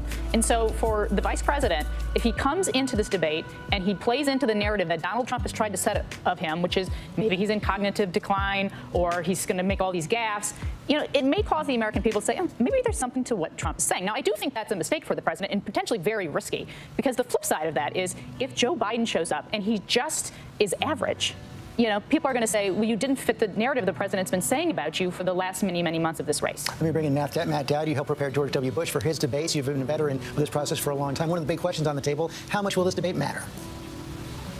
Well, I think that's a huge question. And for Joe Biden is Joe Biden would like this debate not to matter. Donald Trump needs this debate to matter. But we've seen a Democratic nomination which hasn't changed the race. As you started the show, we've seen a pandemic that hasn't changed the race. We've seen 2 conventions that haven't changed the race. Donald Trump fundamentally needs to change the status quo of this race, because if he doesn't, Joe Biden continues this lead for the next 30 days. And that's really different than 2016, where this is a referendum on Donald Trump. And so far, that's not going well. And Byron Pitts, one of the things you point out is that the stakes are high tonight, but the expectations low, perhaps for both candidates. Oh, George, that's exactly right. I mean, never have the stakes been higher, right, for the race for president, but never have the critiques been lower. I mean, for the last several months, all summer, both men have basically said the other guy is too old, too dumb, and corrupt to be president of the United States. That's not a compelling argument for either side. And, you know, George, the question we always ask every 4 years, is your life better today than it was 4 years ago? And that I think, potentially is a dangerous question for President Trump. COVID-19, the economy, the racial divide, all that has happened in his watch, fairly or unfairly, that's happened in Trump's America. Byron Pitts, thanks very much. When we come back, Donald Trump Jr. for the president. Preparing specifically for president. I think I prepare every day. I think, you know, when you're president, you sort of see everything that they're going to be asking, and they may disagree with you, but we've done a great job. We created the greatest economy in history. President Trump on his debate prep. Let's talk to his son right now. Donald Jr. joins us right now. Don, thanks a lot for joining us. What's a win tonight? Listen, I think we got to talk about record. The reality is you do have to define Joe Biden. He's been a D.C. swamp creature for half a century, and yet no one I see in middle America can actually name a Joe Biden accomplishment. The reality is this: Donald Trump is getting us out of endless wars. We have to point that out. The positive things that Donald Trump does don't get attention in the mainstream media. Donald Trump is achieving peace in the Middle East. He grew the strongest economy America has ever known. What has Joe Biden done? You know, George, we've had this conversation before. Look at what the media and the Democrats tried to do to me, but now we've seen what Hunter Biden is literally doing around the world, whether it's $1.5 billion from China, whether it's $3.5 million from a known associate of Vladimir Putin in Russia, money that's tied to human trafficking and prostitution rings. Imagine the field day they would have with me, but that's the problem. We don't have an objective media. We have a media that's generally just going to go to bat for the other side. So I think we have to talk about Joe Biden's record. We have to talk about the things, the jobs that he's shipped to China. The fact that Hunter owns a part of a Chinese company that's literally shipping jobs out of Michigan to China today as we speak. So these are things that have to come up, because Joe Biden's been able to run as this sort of generic Democrat without a record, because when you actually look at his record, it's quite disastrous over the half a century he's been in D.C. So you're going to try to make Joe Biden the issue tonight. Your father's going to try to make Joe Biden the issue tonight. Hunter Biden, we expect, would come up as well. But as you know, that New York Times report talks about foreign payments the president has gotten over the last 4 years, being in debt over $400 million. Some intelligence professionals calling that a national security risk. I think that's ridiculous. I mean, anyone who's in real estate looks at leverage. Even the New York Times pointed out Trump Tower's worth is $500 million. If he has a $100 million mortgage on it, that's 20% leverage. Typical leverage would be 70 to 80%. That's not a risk. There's a reason for this. They don't talk about the $50 million in taxes paid through payroll taxes and other stuff from Donald Trump's businesses. So they take this snapshot where they can take the good, but they don't actually talk about the full picture. They don't talk about the truth. They don't talk about the jobs created in those businesses. The reality is this: if people have a problem with the tax code, talk to Joe Biden. He's the guy that's been legislating these things for 47 years. Joe Biden took advantage of loopholes in the payroll tax to do the same thing and to save $500,000 himself. That's what people do. If you have a problem, talk to the people who've been creating the American tax code for the last half a century, and that's Joe Biden. The last tax bill that was passed by your father, signed into law by your father, and many have pointed out that his business has got benefits from the tax bill. But I have one final question. Was it a mistake to lower expectations for Joe Biden coming into this debate? You know, I don't know. You see, I'm not so worried about the 2 hours of a debate or a 90-minute debate. I'm worried about the other 22 hours of the day where Joe seems to struggle, where he's on a teleprompter. I mean, he hasn't had to campaign the same way. I mean, I know people, honestly, George, running for a first-grade class president that has spent more time campaigning than Joe Biden has for president of the United States. He's been doing debate prep for the last 2 months. That's presumably what he's been doing when he doesn't have to be on the road. But again, when you have a mainstream media that he'll sort of let him get away with that, to not answer questions, that's difficult. So I think Joe Biden should do fine. He's been doing this for a very, very long time. This should be his happy place. So we'll see what happens. But, I don't know. I think my father's got to be my father, because that's what he is, and that's why he's delivering results rather than repeating the same mistakes of people who have been career politicians. Don Jr., thanks very much for your time tonight. When we come back, the deputy campaign manager for Joe Biden, Kate Bedingfield. Rather than say how I'm going to do, again, watch me. I've not been a bad debater, and we'll see. What I'm going to do is insist that we talk about what the president's failures. Joe Biden right there talking about his debate strategy. Let's get more on that now from his deputy campaign manager, Kate Bedingfield, also in Cleveland tonight. So, Kate, you just heard Don Jr. there talk about it, and we're not sure if it's a preview of the president's debate strategy, but perhaps it is, talking about Hunter Biden, suggesting that it's Joe Biden who's taken advantage of loopholes in tax bills. Well, you know, George, it's interesting. I was listening to Don Jr., and I didn't hear a whole lot of reasons to vote for Donald Trump. I mean, Donald Trump has been president for 4 years. We are living in Donald Trump's America. He is the incumbent president. And I didn't hear a whole lot about what he's done to make life better for people in this country, what he's done to make life better for working families. I heard a lot of attacks. I heard a lot of personal criticisms of Joe Biden's son. I didn't hear a whole lot of reason, if I'm a voter sitting tonight listening to this debate, I didn't hear a whole lot of reasons to vote for Donald Trump. What Joe Biden is going to do tonight is talk about the things that he would do as president to get this virus under control, to build our economy back better, to make it so that we can send our kids to school safely again. He is going to lay out a case tonight for the American people that what we've gotten from Donald Trump the last 4 years, we don't have to have 4 more years of that. We can go in a different direction. We can once again have a president in the White House who's going to be thinking first and foremost about working people. You're going to hear him lay that out tonight, his belief that this is a race between Scranton and Park Avenue. And he's going to make that case really forcefully tonight, directly to people who are watching at home. So does he let those attacks go? Some Democrats are worried that he might show some anger on stage, that President Trump might get under his skin. No, of course, he's not going to allow President Trump to misconstrue his record or even to attack his son. I mean, these are attacks that we have seen Donald Trump and the Trump campaign try to deploy for 16 months in this campaign. They have been pretty universally discredited by the independent press. You know, Senator Johnson put out a report last week that Mitt Romney himself said was essentially a political tool. I mean, this is not an attack that anybody has taken seriously or that has any credibility. And yet, you know, Trump and the Trump campaign spend a tremendous amount of time focused on Joe Biden's family, not focusing on voters' families, not focusing on American families. So Joe Biden is going to offer a different choice tonight. He's going to offer a different vision for what this country can be, a positive vision, a hopeful vision, and one that is really about steady leadership, responsible leadership, you know, taking ownership, being a president who puts people's needs first. That's what you're going to hear from Joe Biden tonight. And success tonight is? Success is talking directly to those families at their kitchen table across this country who are worried about how they send their kids back to school, who are worried about how they get their small business back on their feet. He is going to be making a case directly to them that if they entrust him with the presidency, he will always have them first and foremost in his mind when he wakes up in the morning and when he goes to bed at night. He's going to be laying out a concrete vision to make life better for people across this country. And I think that the clear contrast between somebody who views the world through the lens of having grown up in Scranton, Pennsylvania, versus somebody who views the world through the lens of Park Avenue is going to be very apparent on the stage tonight. Kate Bedingfield, thanks very much. 20 minutes to go. We'll be right back. One of the questions on the table tonight, election integrity. One of the 6 topics chosen by Chris Wallace. That's the stage right there. Just 15 minutes away now from the first presidential debate. Let's talk more about those threats to the election. First, I want to bring in our Chief Justice correspondent, Pierre Thomas. And Pierre, one of the major things we're seeing this year, warnings from the Director of National Intelligence, Department of Homeland Security, FBI, of foreign interference.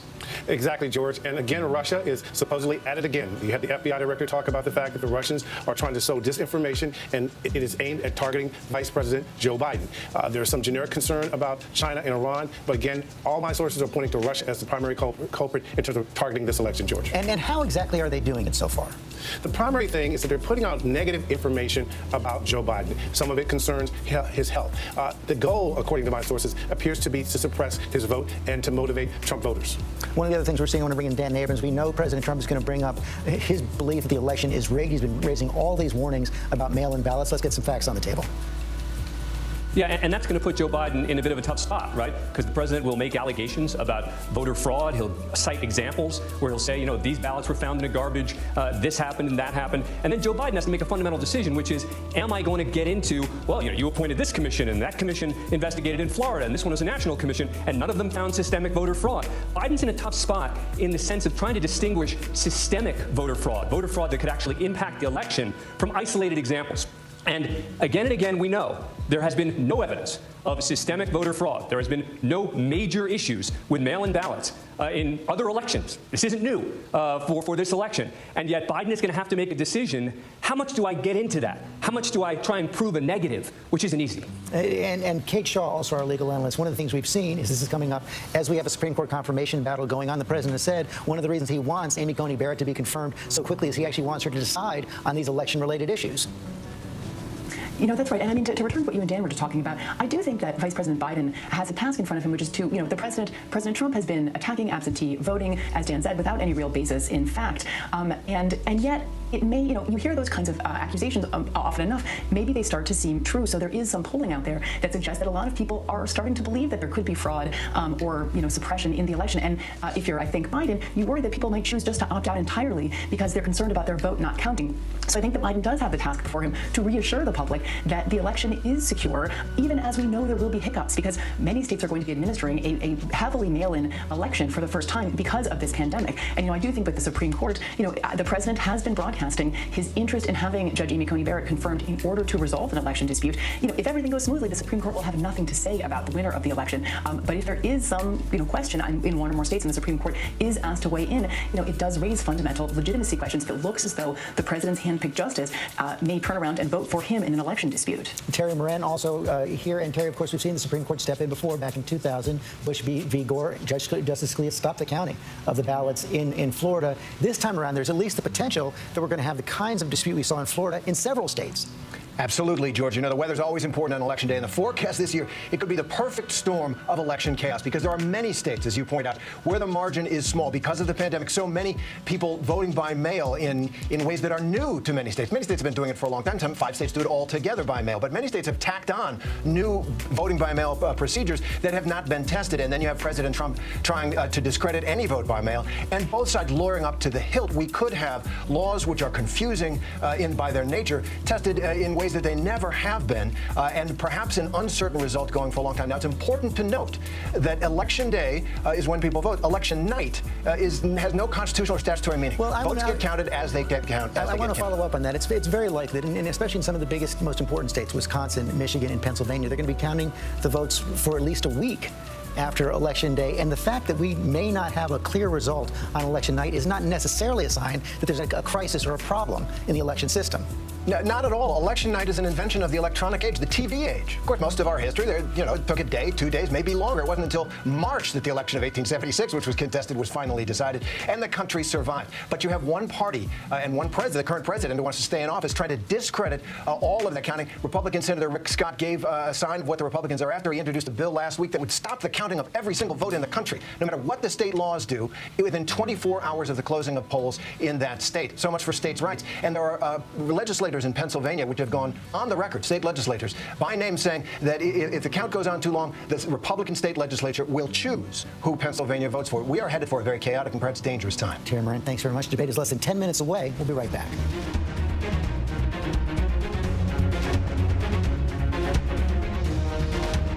With so much at stake, so much on the line, more Americans turn here than any place else. ABC News World News Tonight with David Muir. We have made it through another week together. America's most watched program across all of television. This is what being live is all about. This is ABC News Live, the 24/7 streaming news source of ABC News. Breaking news, live events, streaming nonstop.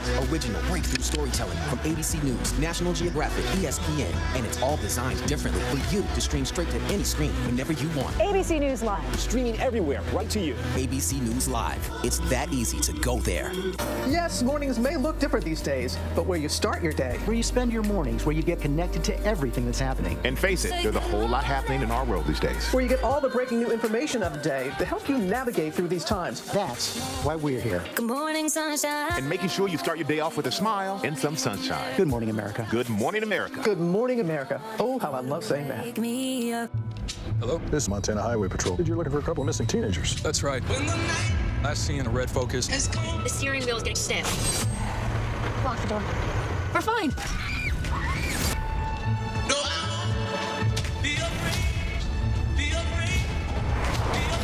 Got ourselves a predicament. When the night has come. Admit it. These days, what you need to know seems to change, well, like every day. So what can help you feel smarter, better, happier? Welcome to GMA3, What You Need to Know, the third hour of Good Morning America. Lunchtime on ABC. What's the most innovative daily news podcast out there to listen to every day? Well, the Edward R. Murrow Awards say it's Start Here, the daily news podcast from ABC News. Even the New York Times calls us a top news podcast worth listening to. So if you like getting behind the biggest news stories of the day, inside all the details, the backstory, and what will happen next, then listen to Start Here, the daily news podcast from ABC News. It's like no other news podcast out there. Even the critics agree. Listen free on Apple Podcasts. On your carts. Get set. Let's go. Get ready. The team with the highest car total could be leaving with 100,000 more lives. To shock. Bam, bam, bam. Till you drop. Oh, mommy down. Leslie Jones hosts Supermarket Sweep. Premiere Sunday, October 18th on ABC. Welcome to Disney Plus. Are you ready? Drop in and explore. The action, the adventure, and the originals. There's no limit to what you'll find. These are your worlds. So come on, dive deeper into the universes you love, wherever and whenever you want them. You'll find them all here on Disney+. With today's extraordinary news cycle. Now is the perfect time for ABC News Live. In this debate, I'll be watching to see the actual policies being discussed. An emphasis on democracy. A clear plan instead of just rhetoric. The most important thing to me is bringing all of us together as a community. Stop the division in the United States. In order to win my vote, they need to convince me that they will unify the country.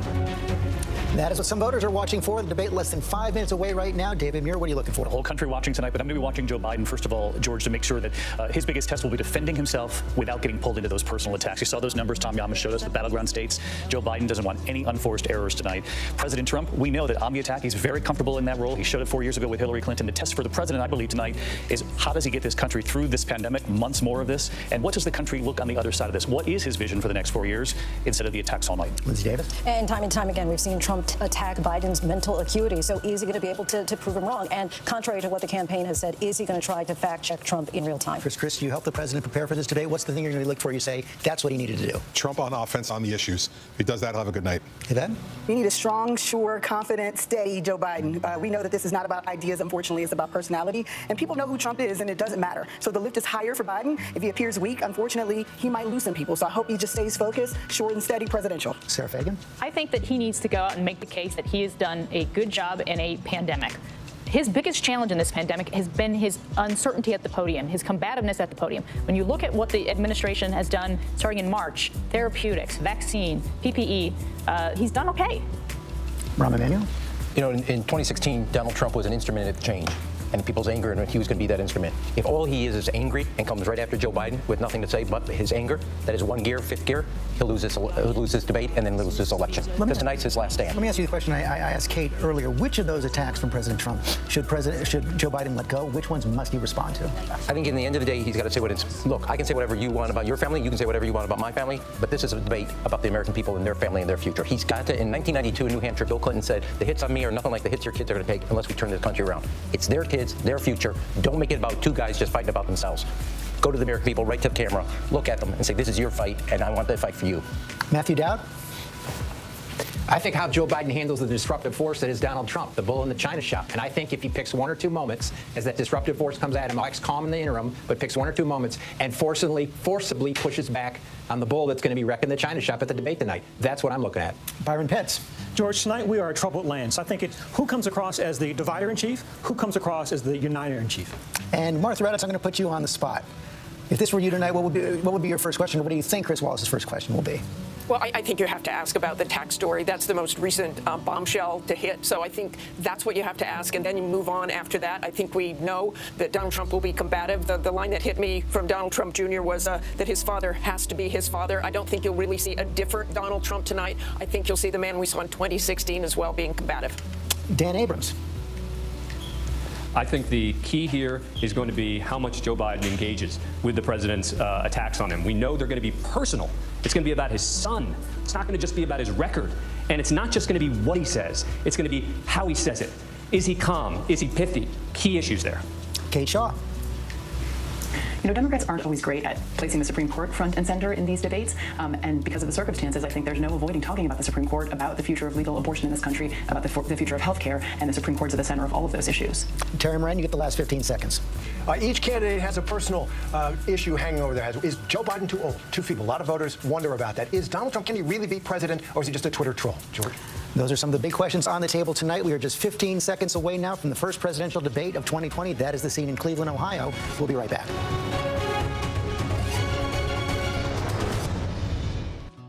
This is an ABC News special. We will make America great again. And we're in the battle for the soul of this nation. With so much on the line, the wait is over. Donald Trump. At no time before have voters faced a clearer choice between two parties.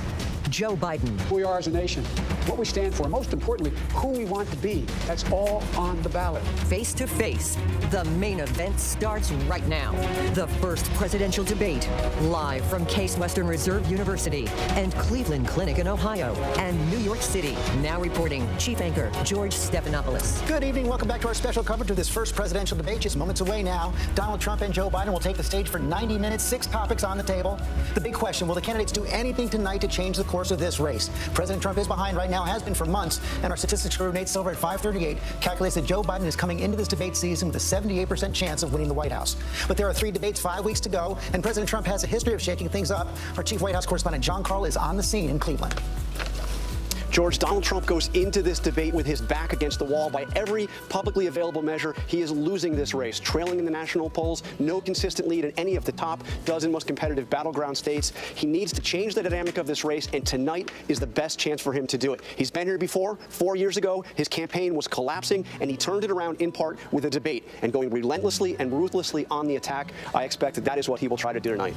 Okay, John Carl. Mary Bruce also in Cleveland covering the Biden campaign. Joe Biden has been here before as well, not at the top of the ticket, but he has had 2 vice presidential debates during the general election season. George, this is his 27th debate for the White House, but Joe Biden has never faced an opponent before like Donald Trump. He says all he has to do to win here tonight is tell the truth, but it is not going to be that simple. Joe Biden knows that Donald Trump is going to make this personal. He's going to go on the attack. Joe Biden's goal and his challenge here tonight is to try and rise above that, to not get dragged down into some brawl with the president. Biden will fight back if the president misconstrues his record, if he goes after his family, but don't expect Joe Biden to spend a lot of time here fact-checking the president. Instead, he wants to speak directly to the American people. He wants tonight to be about the issues. He's going to hit the president on taxes, on his business record, and especially in the midst of this pandemic, on health care, George. And we saw Joe Biden release his tax returns today, Mary. He did. Joe Biden trying to get ahead, trying to draw a clear contrast, trying to set the tone for the debate to come. He did release his tax returns today for last year, drawing a sharp contrast with the president and that blockbuster New York Times reporting. Joe Biden, we now know, last year paid about $300,000 in federal income taxes. We still don't know what the president paid because he has not released his tax returns yet. It is likely to be the first question here, George. The moderator, Chris Wallace, is on the stage right now. He's outlined 6 topics for the debate, starting out with from the Trump and Biden records: the economy, COVID, Supreme Court, race and violence, election integrity. Let's go to Chris Wallace.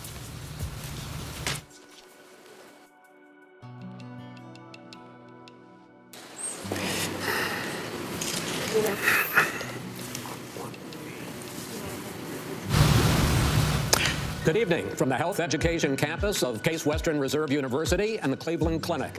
I'm Chris Wallace of Fox News, and I welcome you to the first of the 2020 presidential debates between President Donald J. Trump and former Vice President Joe Biden.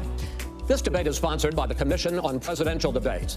The Commission has designed the format, 6 roughly 15-minute segments with 2-minute answers from each candidate to the first question, then open discussion for the rest of each segment. Both campaigns have agreed to these rules. For the record, I decided the topics and the questions in each topic. I can assure you, none of the questions has been shared with the Commission or the 2 candidates. This debate is being conducted under health and safety protocols designed by the Cleveland Clinic, which is serving as the health security advisor to the Commission for all 4 debates. As a precaution, both campaigns have agreed the candidates will not shake hands at the beginning of tonight's debate. The audience here in the hall has promised to remain silent. No cheers, no boos or other interruptions, so we, and more importantly you, can focus on what the candidates have to say. No noise except right now, as we welcome the Republican nominee, President Trump, and the Democratic nominee, Vice President Biden.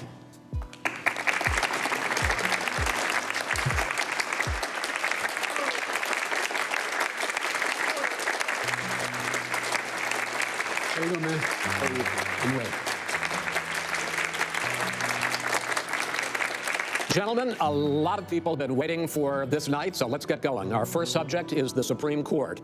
President Trump, you nominated Amy Coney Barrett over the weekend to succeed the late Ruth Bader Ginsburg on the court. You say the Constitution is clear about your obligation and the Senate's to consider a nominee to the court. Vice President Biden, you say that this is an effort by the president and Republicans to jam through an appointment and what you call an abuse of power. My first question to both of you tonight: why are you right in the argument you make and your opponent wrong? And where do you think a Justice Barrett would take the court?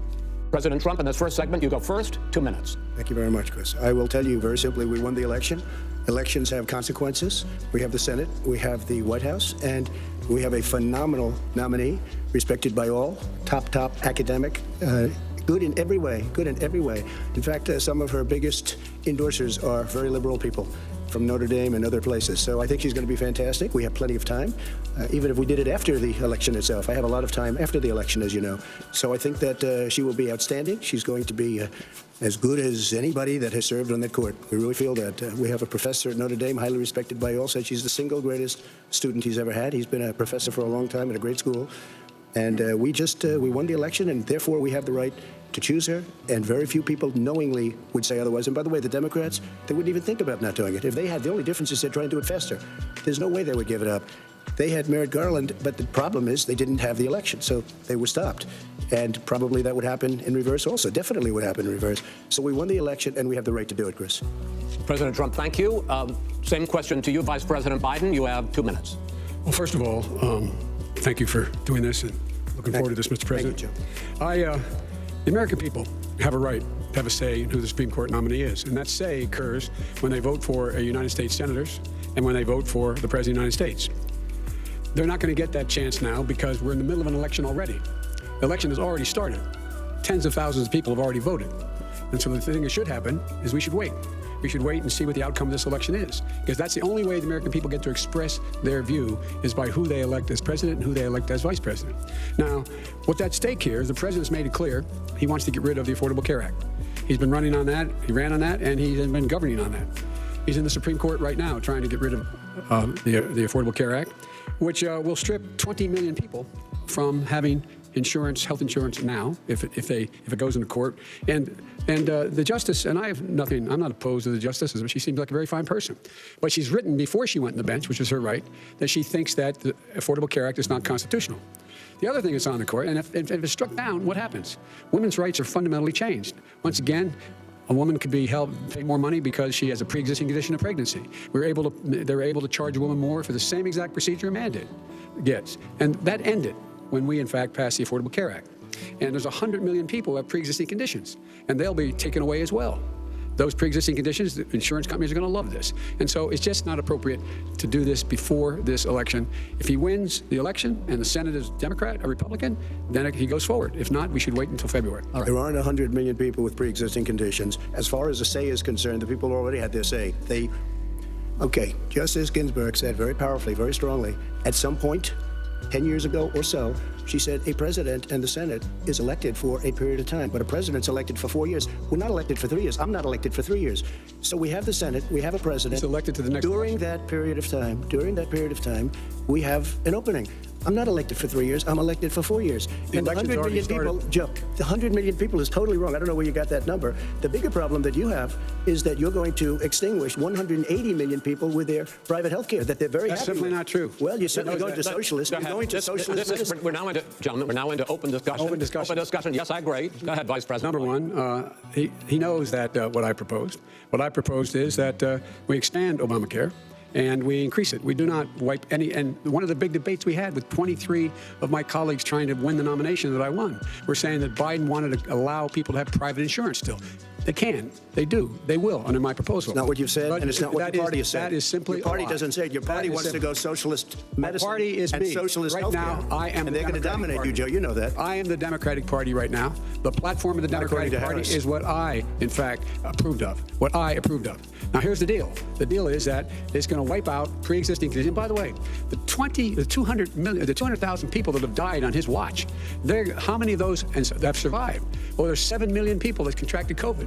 What does it mean for them going forward if you strike down the Affordable Care Act? Joe, you've had 308,000 military people dying because you couldn't provide them proper health care in the military. So don't tell me about this. I'm happy to talk about And if you were here, it wouldn't be 200, it would be 2 million people because you were very late on the draw. You didn't want me to ban China, which was heavily infected. You didn't want me to ban gentlemen, which was heavily infected. You would have been much later, Joe. Mr. President, You're talking about 2 million people. Mr. President, as a moderator, we are going to talk about COVID in the next segment, but go ahead. Let me finish. The point is that the president also is opposed to Roe v. Wade. That's on the ballot as well in the court. And so that's also at stake right now. And so the election is all You don't ready know it's to be on the done. ballot. Why is it on the ballot? Because Why is it on the ballot? you It's not on the ballot. It's on the ballot in the I court. don't think so. In the court. Well, there's nothing happening there. Donald, and you don't know her view on Roe v. Wade. You don't know her view. Well, all right. Let's talk.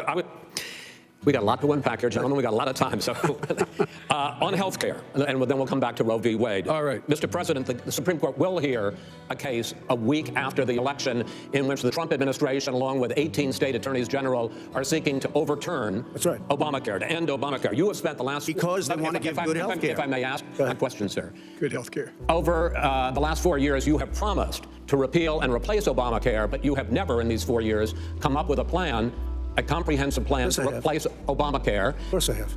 Well, I got rid of the individual mandate. Excuse me. I got rid of the individual mandate, which was a That big is not chunk a of comprehensive That plan. is absolutely a big thing. That was the worst part of Obamacare. Sir, Chris, you're that was the debating worst him, part not of me. Obamacare. Let me ask my question. Well, I'll ask Joe. The individual mandate was the most unpopular aspect of Obamacare. I got rid of it. I'd like and you we to, will protect Mr. people with President, I'm the pre-existing moderator of this conditions. debate, and I would like you to let me ask my question, and then you can answer your ahead. question. You, in the course of these 4 years, have never come up with a comprehensive plan to replace Obamacare, and just this last Thursday, you signed a largely symbolic executive order to protect people with pre-existing conditions 5 days before this debate. So my question, sir, is what is the Trump health care plan? Right. Well, first of all, I guess I'm debating you, not him, but that's okay. I'm not surprised. Let me just tell you something. That there's nothing symbolic. I'm cutting drug prices. I'm going with favored nations, which no president has the courage to do because you're going against Big Pharma. Drug prices will be coming down 80 or 90%. You could have done it during your 47-year period in government, but you didn't do it. Nobody's done it. So we're cutting health care. All of the things that we've done, insulin. I'll give you an example. Insulin. It was destroying families, destroying people because I'm getting it for so cheap. It's like water, you want to know the truth. So cheap. Take a look at all of the drugs what we're doing, prescription drug prices. We're going to allow our governors now to go to other countries to buy drugs because they pay just a tiny fraction. This is open discussion. No, but this is big stuff. Sir, you'll be happy. I'm about to pick up on one of your points to ask the Vice President, which is he points out that you would like to add a public option to Obamacare. And the argument that he makes and other Republicans make is that is going to end private insurance. It is and not. will, if I can ask you the question, it will end. Your party says, by the way. It will end private insurance and create a government takeover of health care. It does not. It's only for those people who are so poor they qualify for Medicaid. They can get that free in most states, except governors who want to deny people who are poor Medicaid. Anyone who qualifies for Medicaid would automatically be enrolled in the public option. The vast majority of the American people would still not be in that option. Number one. Joe, you Number agreed two. with Bernie Sanders, who's far left, on the manifesto, we call it. And that gives you socialized medicine. Look, hey, I'm not going to listen to him. The fact of the matter is, I beat Bernie Sanders. Not by much. I beat him a whole hell of a lot. I'm here standing facing you, buddy. Pocahontas would have left 2 days early. You would have lost every primary. All he knows how to do is Super Tuesday. You got very lucky. Here's the deal. I got very lucky. I'm going to get very lucky tonight as well. And tonight I'm going to make sure because here's the deal. Here's the deal. The fact is that everything he's saying so far is simply a lie. I'm not here to call out his lies. Everybody knows he's a liar. But you I just want to make sure. I want to make sure. Graduated last in your class, first in your class. I want to make Mr. sure. President, can you let him finish, sir? He doesn't know how to do that. He has. You'd be surprised. You picked You'd be surprised. the wrong guy, the wrong night at the wrong time. Listen, you agreed with Here's the Bernie deal. Sanders to the The manifesto. whole idea. Let him disavow. There is no manifesto. Number Please one. let him speak, Mr. Number two. You just lost the left. Number two. You just lost the left. You agreed with Bernie Sanders on a plan. Folks, absolutely folks, agreed do you to. have any Under that idea thing what of this clown's socialized, doing? they call it Do you have any idea? socialized medicine. Mr. Well, I'll President. tell you what, he is not for any help for people needing health care. Because he, in fact, already has cost 10 million people their health care that they had from their employers because of his recession. Number one. Number two, there are 20 million people getting health care through Obamacare now that he wants to take it away. He won't ever look you in the eye and say that's what he wants to do. Take it away. No, I want to give you better health care at a much lower price because by the way, he doesn't know how. He doesn't know how to do that. Fixed it. He has never offered a plan. Fixed it to an extent. He has never done a single thing. As you might know, but probably doesn't. Gentlemen, you realize if you're both speaking at the same time. And it's too expensive. Let the President. Go ahead, sir. Obamacare is no good. We made it better. And I had a choice to make very early on. We took away the individual mandate. We guarantee pre-existing conditions, but took away the individual mandate. Listen, this is the way it is. And that destroyed, they shouldn't even call it Obamacare. Then I had a choice to make. Do I let my people run it really well or badly? If I run it badly, they'll probably blame him, but they'll blame me. But more importantly, I want to help people, okay? I said, you got to run it so well. And I just had a meeting with them. They said, the problem is no matter how well you run Obamacare, it's a disaster. It's too expensive, premiums are too high, and it doesn't work. So we do want to get rid of it. Chris, we want to get rid of it. I understand that, sir, but I have to give you roughly equal time. Please let the Vice President talk. Good. He has no plan for health care. Of course we do. He sends out wishful thinking. He has executive orders that have no power. He hasn't lowered drug costs for anybody. He's been promising a health care plan since he got elected. He has none, like almost everything else he talks about. He does not have a plan. He doesn't have a plan. And the fact is, this man doesn't know what he's talking about. All right, I have one final question for you, sure. Mr. Vice President. If Senate Republicans, we were talking originally about the Supreme Court here, if Senate Republicans go ahead and confirm Justice Barrett, there has been talk about ending the filibuster or even packing the court, adding to the 9 justices there. You call this a distraction by the president, but in fact it wasn't brought up by the president. It was brought up by some of your Democratic colleagues in the Congress. So my question to you is, you have refused in the past to talk about it. Are you willing to tell the American people tonight whether or not you will support either ending the filibuster or packing the court? Whatever position I take on that, that'll become the issue. The issue issue is the American people should speak. You should go out and vote. You're in voting now. Vote and let your senators know how strongly you feel. Vote now. Make sure you, in fact, let people know you're a senator. I'm not going to answer the question. Why would you answer that question? The question is, radical left. Will you shut up, man? Listen, who is on your list, Joe? This Who's is on your so list? Gentlemen, I think this is so unprecedented. We have ended this segment. We're going to move on to the second segment. That was really a productive segment, wasn't it? Keep yapping, man. The people understand, Joe. 47 years, you've done nothing. They understand. All right. The second subject is COVID-19, which is an awfully serious subject, so let's try to be serious about it. We have had more than 7 million cases of coronavirus in the United States, and more than 200,000 people have died. Even after we produce a vaccine, experts say that it could be months or even years before we come back to anything approaching normal. My question for both of you is, based on what you have said and done so far, and what you have said you would do starting in 2021, why should the American people trust you more than your opponent to deal with this public health crisis going forward? In this case, the question goes to you first, sir. 2 minutes uninterrupted. Good luck. 200,000 dead. As you said, over 7 million infected in the United States. We, in fact, have 5%, 4% of the world's population, 20% of the deaths. 40,000 people a day are contracting COVID. In addition to that, about between 750 and 1,000 people a day are dying. When he was presented with that number, he said, it is what it is. Well, it is what it is because you are who you are. That's why it is. The president has no plan. He hasn't laid out anything. He knew all the way back in February how serious this crisis was. He knew it was a deadly disease. What did he do? He's on tape as acknowledging he knew it. He said he didn't tell us or give people a warning of it because he didn't want to panic the American people. You don't panic. He panicked. In addition to that, what did he do? He went in and we were insisting that the Chinese, the people we had on the ground in China should be able to go to Wuhan and determine for themselves how dangerous this was. He did not even ask Xi to do that. He told us what a great job Xi was doing. He said we owe him a debt of gratitude for being so transparent with us. And what did he do then?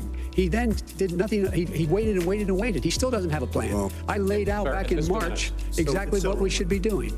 And I laid out again in July what we should be doing. We should be providing all the protective gear possible. We should be providing the money the House has passed in order to be able to go out and get people the help they need to keep their businesses open. Open schools, it costs a lot of money. You should get out of your bunker and get out of the sand trap and get in your golf course and go in the Oval Office and bring together the Democrats and Republicans and fund what needs to be done now to save lives. So if we would have listened to you... You have 2 minutes, sir. If we would have listened to you, the country would have been left wide open. Millions of people would have died, not 200,000, and one person is too much. It's China's fault. It should have never happened. They stopped it from going in, but it was China's fault. And by the way, when you talk about numbers, you don't know how many people died in China. You don't know how many people died in Russia. You don't know how many people died in India. They don't exactly give you a straight count, just so you understand. But if you look at what we've done, I closed it, and you said he's xenophobic. He's a racist, and he's xenophobic because you didn't think I should have closed our country. Wait a minute. It's 2 minutes. You didn't think we should have closed our country because you thought it was terrible. You wouldn't have closed it for another 2 months. By my doing it early, in fact, Dr. Fauci said President Trump saved thousands of lives. Many of you Democrat governors said President Trump did a phenomenal job. We worked with the governor. Oh, really? Go take a look. The governors said I did a phenomenal job. Most of them said that. In fact, people that would not be necessarily on my side said that. President Trump did a phenomenal job. We did. We got the gowns. We got the masks. We made the ventilators. You wouldn't have made ventilators. And now we're weeks away from a vaccine. We're doing therapeutics already. Fewer people are dying when they get sick. Far fewer people are dying. We've done a great job. The only thing I haven't done a good job, and that's because of the fake news. No matter what you say to them, they give you bad press on it. It's just fake news. They give you good press. They give me bad press because that's the way it is, unfortunately. But let me just tell you something. I don't care. I've gotten used to it. But I'll tell you, Joe, you could never have done the job that we did. You don't have it in your blood. You could have never done that job. I know how to do the job. I know how to get the job Well, you didn't done. do very well in swine flu. H1N1, you were a disaster. Your own chief of staff said you were a disaster. 14,000 people died, not 200,000. There was no economic recession. Sir, you made There was no recession. You made a point. Let him answer. And there was no one, we didn't shut down the economy. This is his economy that's being, he shut down. The reason it shut down is because, look, you folks at home, how many of you got up this morning and had an empty chair at the kitchen table because someone died of COVID? How many of you were in a situation where you lost your mom or dad and you couldn't even speak to them? You had a nurse holding a phone up so you could, in fact, say goodbye. You would have lost far more people. Far more people. you would have been And by the way, months later. your own, his Months behind me, own Joe. CDC director says we could lose as many as another 200,000 people between now and the end of the year. And he held up, he said, if we just wear a mask, we can save half those numbers. Just a mask. And by the way, in terms of the whole notion of a vaccine, we're for a vaccine, but I don't trust him at all, nor do you. I know you don't. What we trust is a scientist. You don't we trust Dr. Johnson, Fauci. Pfizer? And Okay, by the way, gentlemen, let me move on to questions about the future, because you both have touched on two of the questions I'm going to ask.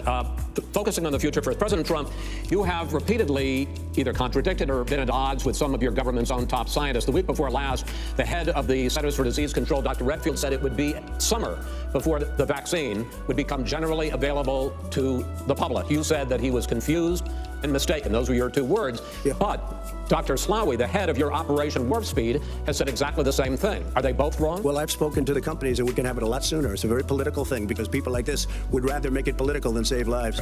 It is a very political thing. I've spoken to Pfizer. I've spoken to all of the people that you have to speak to. We have great Moderna, Johnson & Johnson, and others. They can go faster than that by a lot.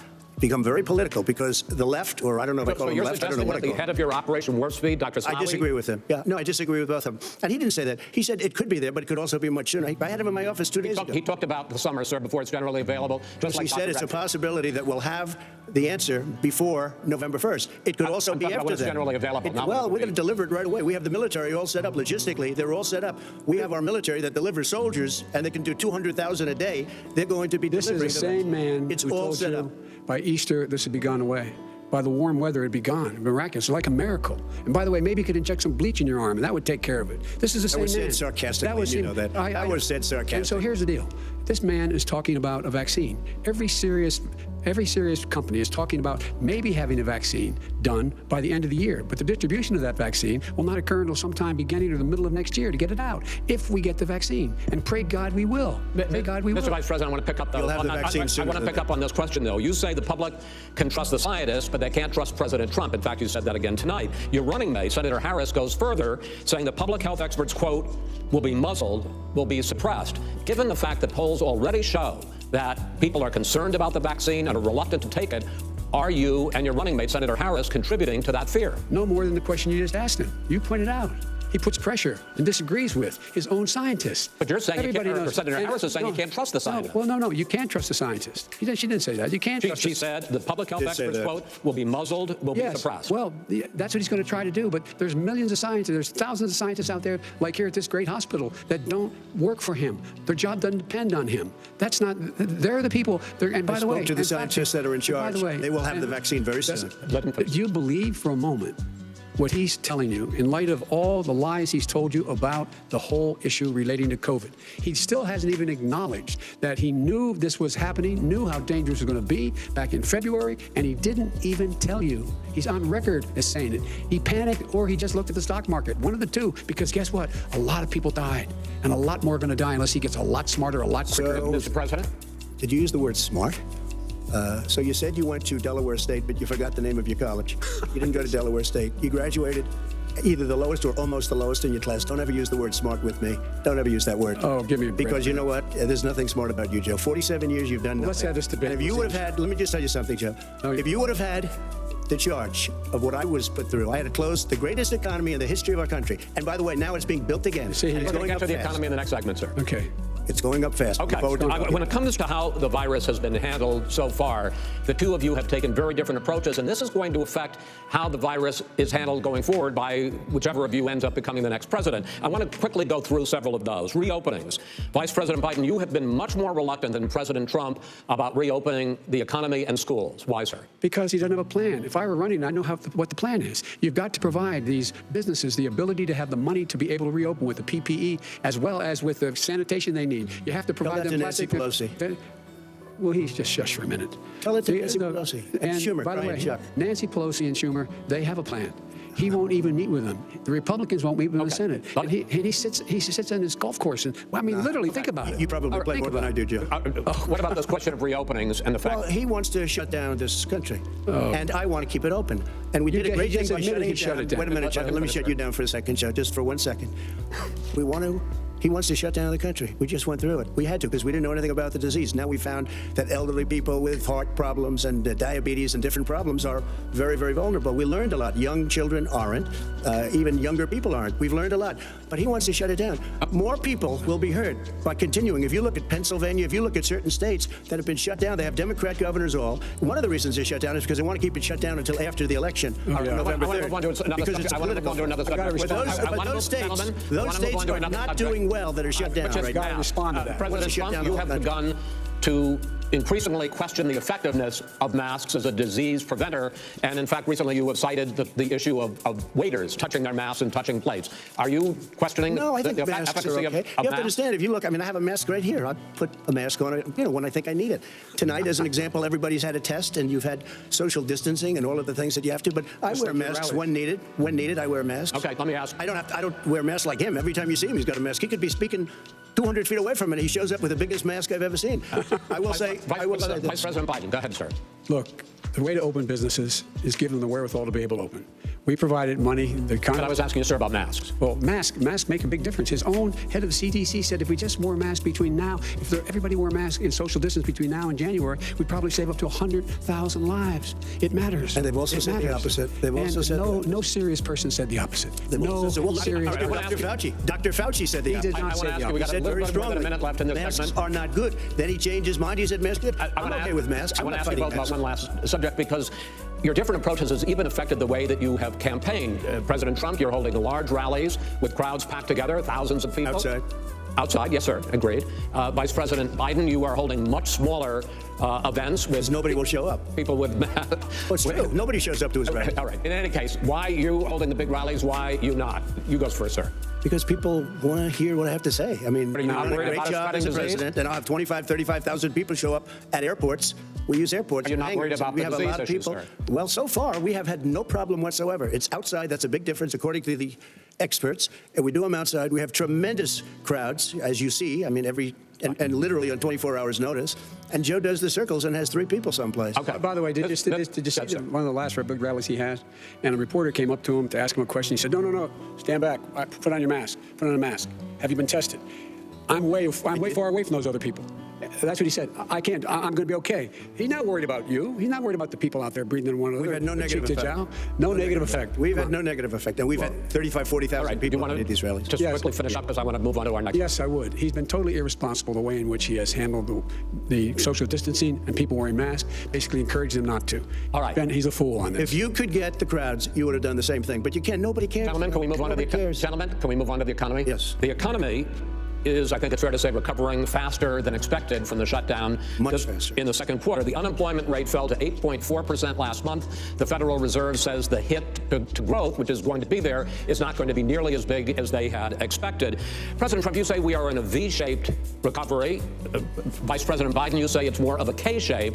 What difference does that mean to the American people in terms of the economy? President Trump, in this segment, you go first. So we built the greatest economy in history. We closed it down because of the China plague. When the plague came in, we closed it down, which was very hard psychologically to do. He didn't think we should close it down, and he was wrong. And again, 2 million people would be dead now instead of still 204,000 people is too much. One person is too much. Should have never happened from China. But what happened is we closed it down, and now we're reopening, and we're doing record business. We had 10.4 million people in a 4-month period that we've put back into the workforce. That's a record the likes of which nobody's ever seen before. And he wants to close down he will shut it down again. He will destroy this country. You know, a lot of people, between drugs and alcohol and depression, when you start shutting it down, you take a look at what's happening in some of your Democrat-run states where they have these tough shutdowns. And I'm telling you, it's because they don't want to open it. One of them came out last week. You saw that.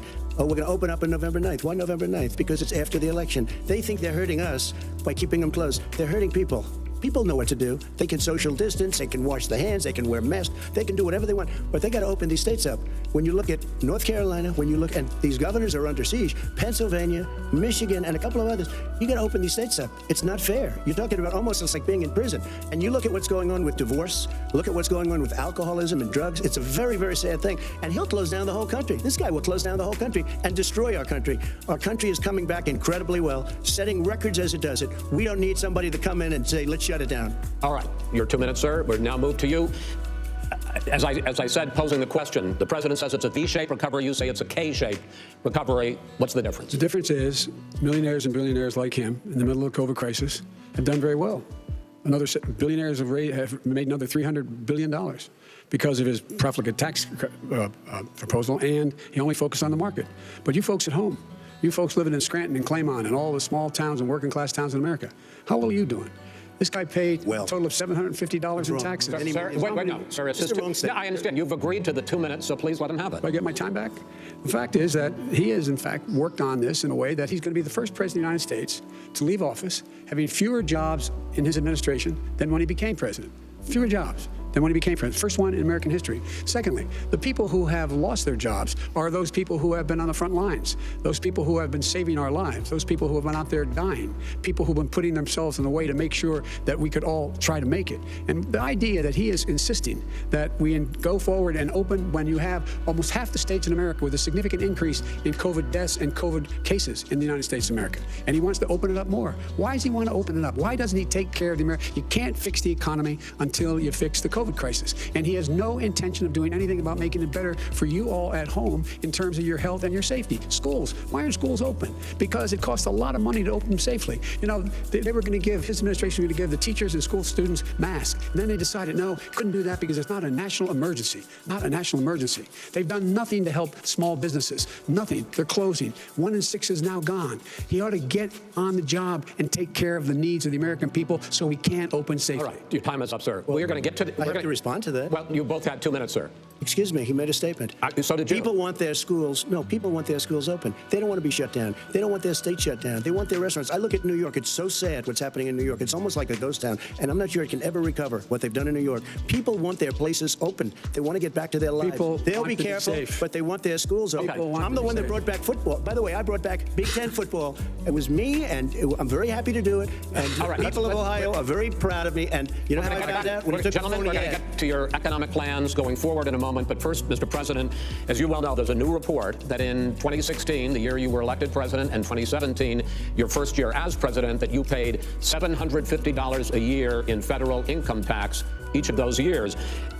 I know that you pay a lot of other taxes, but I'm asking you the specific question. Is it true that you paid $750 in federal income taxes each of those 2 years? I paid millions of dollars in taxes, millions of dollars of income tax. And let me just tell you, there was a story in one of the papers. I paid $38 million 1 year. I paid $27 million Show us your tax 1 year. returns. I went. You'll see it as soon as it's finished. You'll see it. You know, if you want to go to the Board of Elections. There's a 118-page or so report that says everything I have, every bank I have, I'm totally under-leveraged because the assets are extremely good, and we have a very, I built a great I'm asking you a specific question, which is... Let me tell you. I understand all of that. I understand all of that. No, Mr. President, I'm asking you a question. Will you tell us how much you paid in federal income taxes in 2016 and 2017? Millions of dollars. You paid millions of dollars? Millions of dollars, So yes. not $750. Millions of dollars, and you'll get to see it. And you'll get to see it. But let me just tell you, Chris, let me just say something, that it was the tax laws. I don't want to pay tax. Before I came here, I was a private developer. I was a private business people. Like every other private person, unless they're stupid, they go through the laws, and that's what it is. He passed a tax bill that gave us all these privileges for depreciation and for tax credits. We built a building, and we get tax credits like the hotel on Pennsylvania Avenue. You get a massive, which, by the way, was given to me by the Obama administration, if you can believe that. Now, the man got fired right after that happened. But Vice President Biden, you want to respond? Yeah, I do want to respond. Look, the tax code that made him, put him in a position that he pays less tax than a school teacher makes, on the money a school teacher makes, is because of him. He says he's smart because he can take advantage of the tax code, and he does take advantage of the tax code. That's why I'm going to eliminate the Trump tax cuts, and we're going to eliminate those tax cuts and make sure that we invest in the people who, in fact, need the help. People out there need help. But why didn't you do it over the last 25 years? Because you weren't president. Because you weren't president screwing things up. You were a senator. You're the worst president America has ever had. Hey, Come Joe, on. let me just tell you, Joe. I've done more in 47 months. I've done more than you've done in 47 years, Joe. We've done things that you never even thought of doing, including fixing the broken military that you gave me, including taking care of your vets. Mr. President, we're talking about the economy. I'd like to ask you about your plans going forward, because, Mr. Vice President, your economic plan if you were to be elected president, focuses a lot on big government, big taxes, big spending. I want to focus first on the taxes. You propose more than $4 trillion over a decade in new taxes on individuals making more than $400,000 a year and on corporations. President Trump says that that kind of an increase in taxes is going to hurt the economy as it's just coming out of a recession. Well, just take a look at what the analysis has been done by Wall Street firms. Points out that my economic plan would create 7 million more jobs than his in 4 years, number one.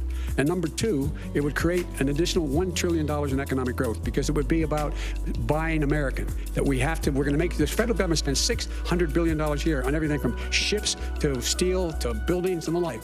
And under my proposal, we're going to make sure that every penny of that has to be made by a company. But respectfully, sir, I'm talking about taxes, not spending. By the way, I'm going to eliminate a significant number of the tax. I'm going to make the corporate tax 28%. It shouldn't be 21%. You have 91 companies, in the Fortune 500, who don't pay a single penny in tax, making billions of dollars. Why didn't you do it billions before when you were Vice President Obama? Because you, in fact, passed that. That was your tax proposal. I got it done. And you know what happened? Yeah, you got it done. Our economy boomed like it's never boomed. The economy is Mr.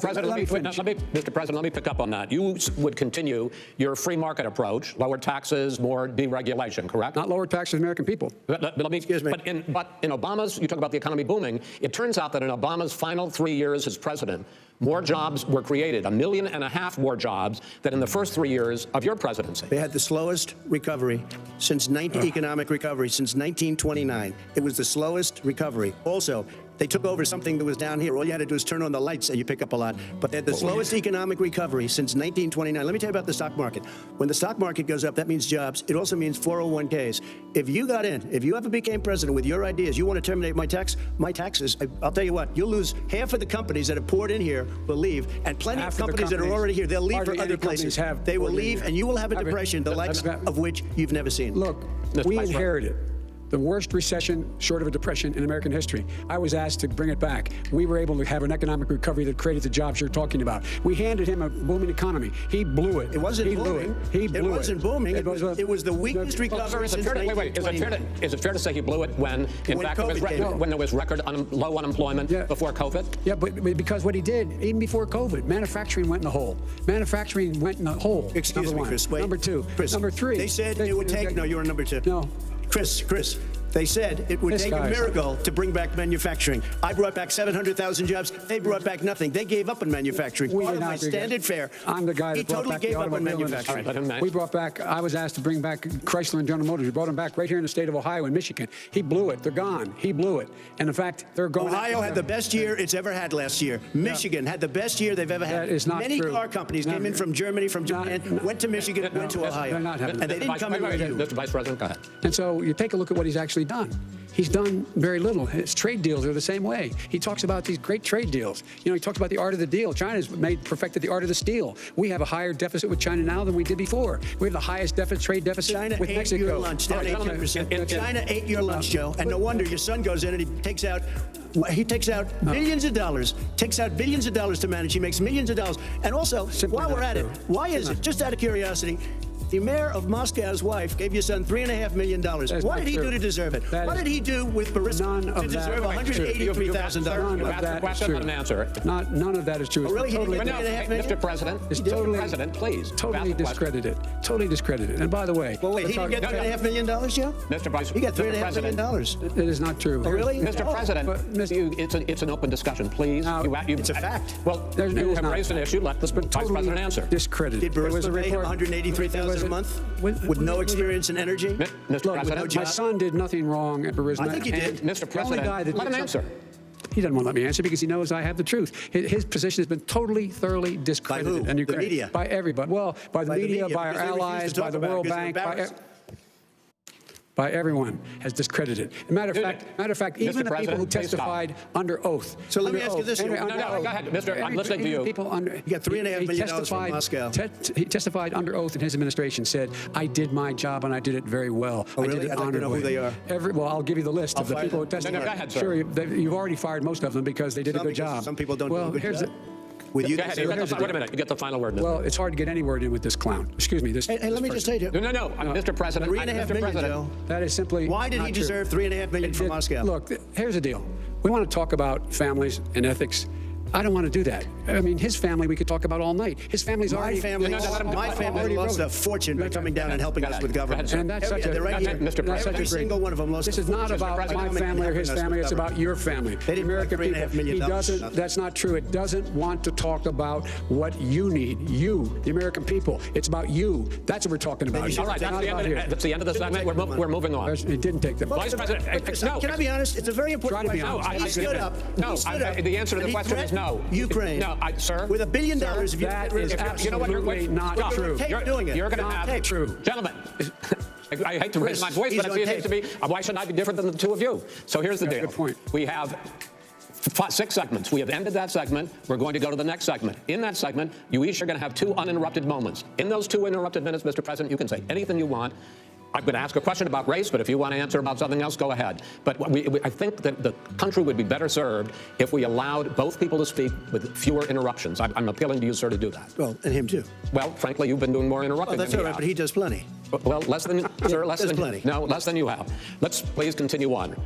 The issue of race. Vice President Biden, you say that President Trump's response to the violence in Charlottesville 3 years ago, when he talked about very fine people on both sides, was what directly led you to launch this run for president. Oh, yeah, sure. President Trump, you have often said that you believe you have done more for black Americans than any president, with the possible exception of Abraham Lincoln. My question for the two of you is, why should voters trust you rather than your opponent to deal with the race issues facing this country over the next 4 years? Vice President Biden, you go first. It's about equity and equality. It's about decency. It's about the Constitution. And we have never walked away from trying to require equity for everyone, equality for the whole of America. But we've never accomplished it. But we've never walked away from it like he has done. It is true. The reason I got in the race is when those people, close your eyes, remember what those people look like coming out of the fields carrying torches, their veins bulging, spewing anti-Semitic bile, and accompanied by the Ku Klux Klan. A young woman got killed. And they asked the president what he thought. He said there were very fine people on both sides. No president's ever said anything like that. It is now, second point I'd make to you is that when Floyd was killed, when Mr. Floyd was killed, there was a peaceful protest in front of the White House. What did he do? He came out of his bunker, had the military use tear gas on him so he could walk across to a church and hold up a Bible. And then what happened after that? The bishop of that very church said that it was a disgrace. The general who was with him said all he ever wants to do is divide people, not unite people at all. This is a president who has used everything as a dog whistle to try to generate racist hatred, racist division. This is a man who, in fact, you talk about helping African Americans. 1 in 1,000 African Americans has been killed because of the coronavirus. And if he doesn't do something quickly, by the end of the year, 1 in 500 will have been killed. 1 in 500 African Americans. This man is a savior of African Americans. This man cares at all. This man's done virtually nothing. Look, the fact is that you have to look at what he talks about. You have to look at what he did. And what he did has been disastrous for the African American community. So, President Trump, you have 2 minutes. Why should Americans trust you over your opponent to deal with racism? He did a crime bill, 1994, where you call them super predators, African Americans are super predators, and they've never forgotten it. They've never forgotten it, Joe. No, sir, it's his 2 minutes. So you did that, and they call you a super predator, and I'm letting people out of jail now that you have treated the African American population community, you have treated the black community about as bad as anybody in this country. You did the and that's why, if you look at the polls, I'm doing better than any Republican has done in a long time, because they saw what you did. You call them super predators, and you've called them worse than that, because you look back at your testimony over the years, you called them a lot worse than that. As far as the church is concerned, and as far as the generals are concerned, we just got the support of 250 military leaders and generals. Total support. Law enforcement, almost every law enforcement group in the United States. I have Florida, I have Texas, I have Ohio, I have Portland. The sheriff just came out today and he said, I support President Trump. I don't think you have any law enforcement. You can't even say the word law enforcement, because if you say those words, you're going to lose all of your radical left supporters. And why aren't you saying those words, Joe? Why don't you say the words law enforcement? Because you know what? If they called us in Portland, we would put out that fire in a half an hour, but they won't do it because they're run by radical left Democrats. If you look at Chicago, if you look at any place you want to look, Seattle, they heard we were coming in the following day and they put up their hands and we got back Seattle. Minneapolis, we got it back, Joe, because we believe in law and order, but you don't. The top 10 cities and just about the top 40 cities are run by Democrats and in many cases radical left. And they've got you wrapped around their finger, Joe, to a point where you don't want to say anything about law and order. And I'll tell you what, the people of this country want and demand law and order, and you're afraid to even say it. All right. I want to return to the question of race.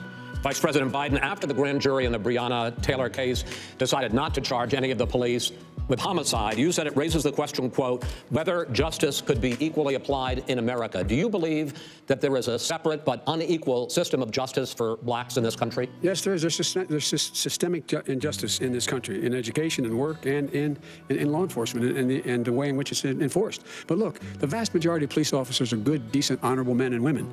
They risk their lives every day to take care of us. But there are some bad apples. And when they occur, when they find them, they have to be sorted out. They have to be held accountable. They have to be held accountable. And what I'm going to do as President of the United States is call together an entire group of people at the White House, blow everything from the civil rights groups to the police officers to the police chiefs, and we're going to work this out. We're going to work this out so we change the way in which we have more transparency in when these things happen. These cops aren't happy to see what happened to George Floyd. These cops aren't happy to see what happened to Breonna Taylor. Most don't like it, but we have to have a system where people are held accountable. And by the way, violence in response is never appropriate. Never appropriate. Peaceful protest is. Violence is never appropriate. All right, what is peaceful protest? When they run through the middle of the town and burn down your stores and kill people all over the place? That is not peaceful. President Trump, I'm not asking. You say it is. President Trump, I'd like to continue with the issue of race. I promise we're going to get to the issue of law and order in a moment. This month, your administration directed federal agencies to end racial sensitivity training that addresses white privilege or critical race theory. Why did you decide to do that, to end racial sensitivity training? And do you believe that there is systemic racism in this country, sir?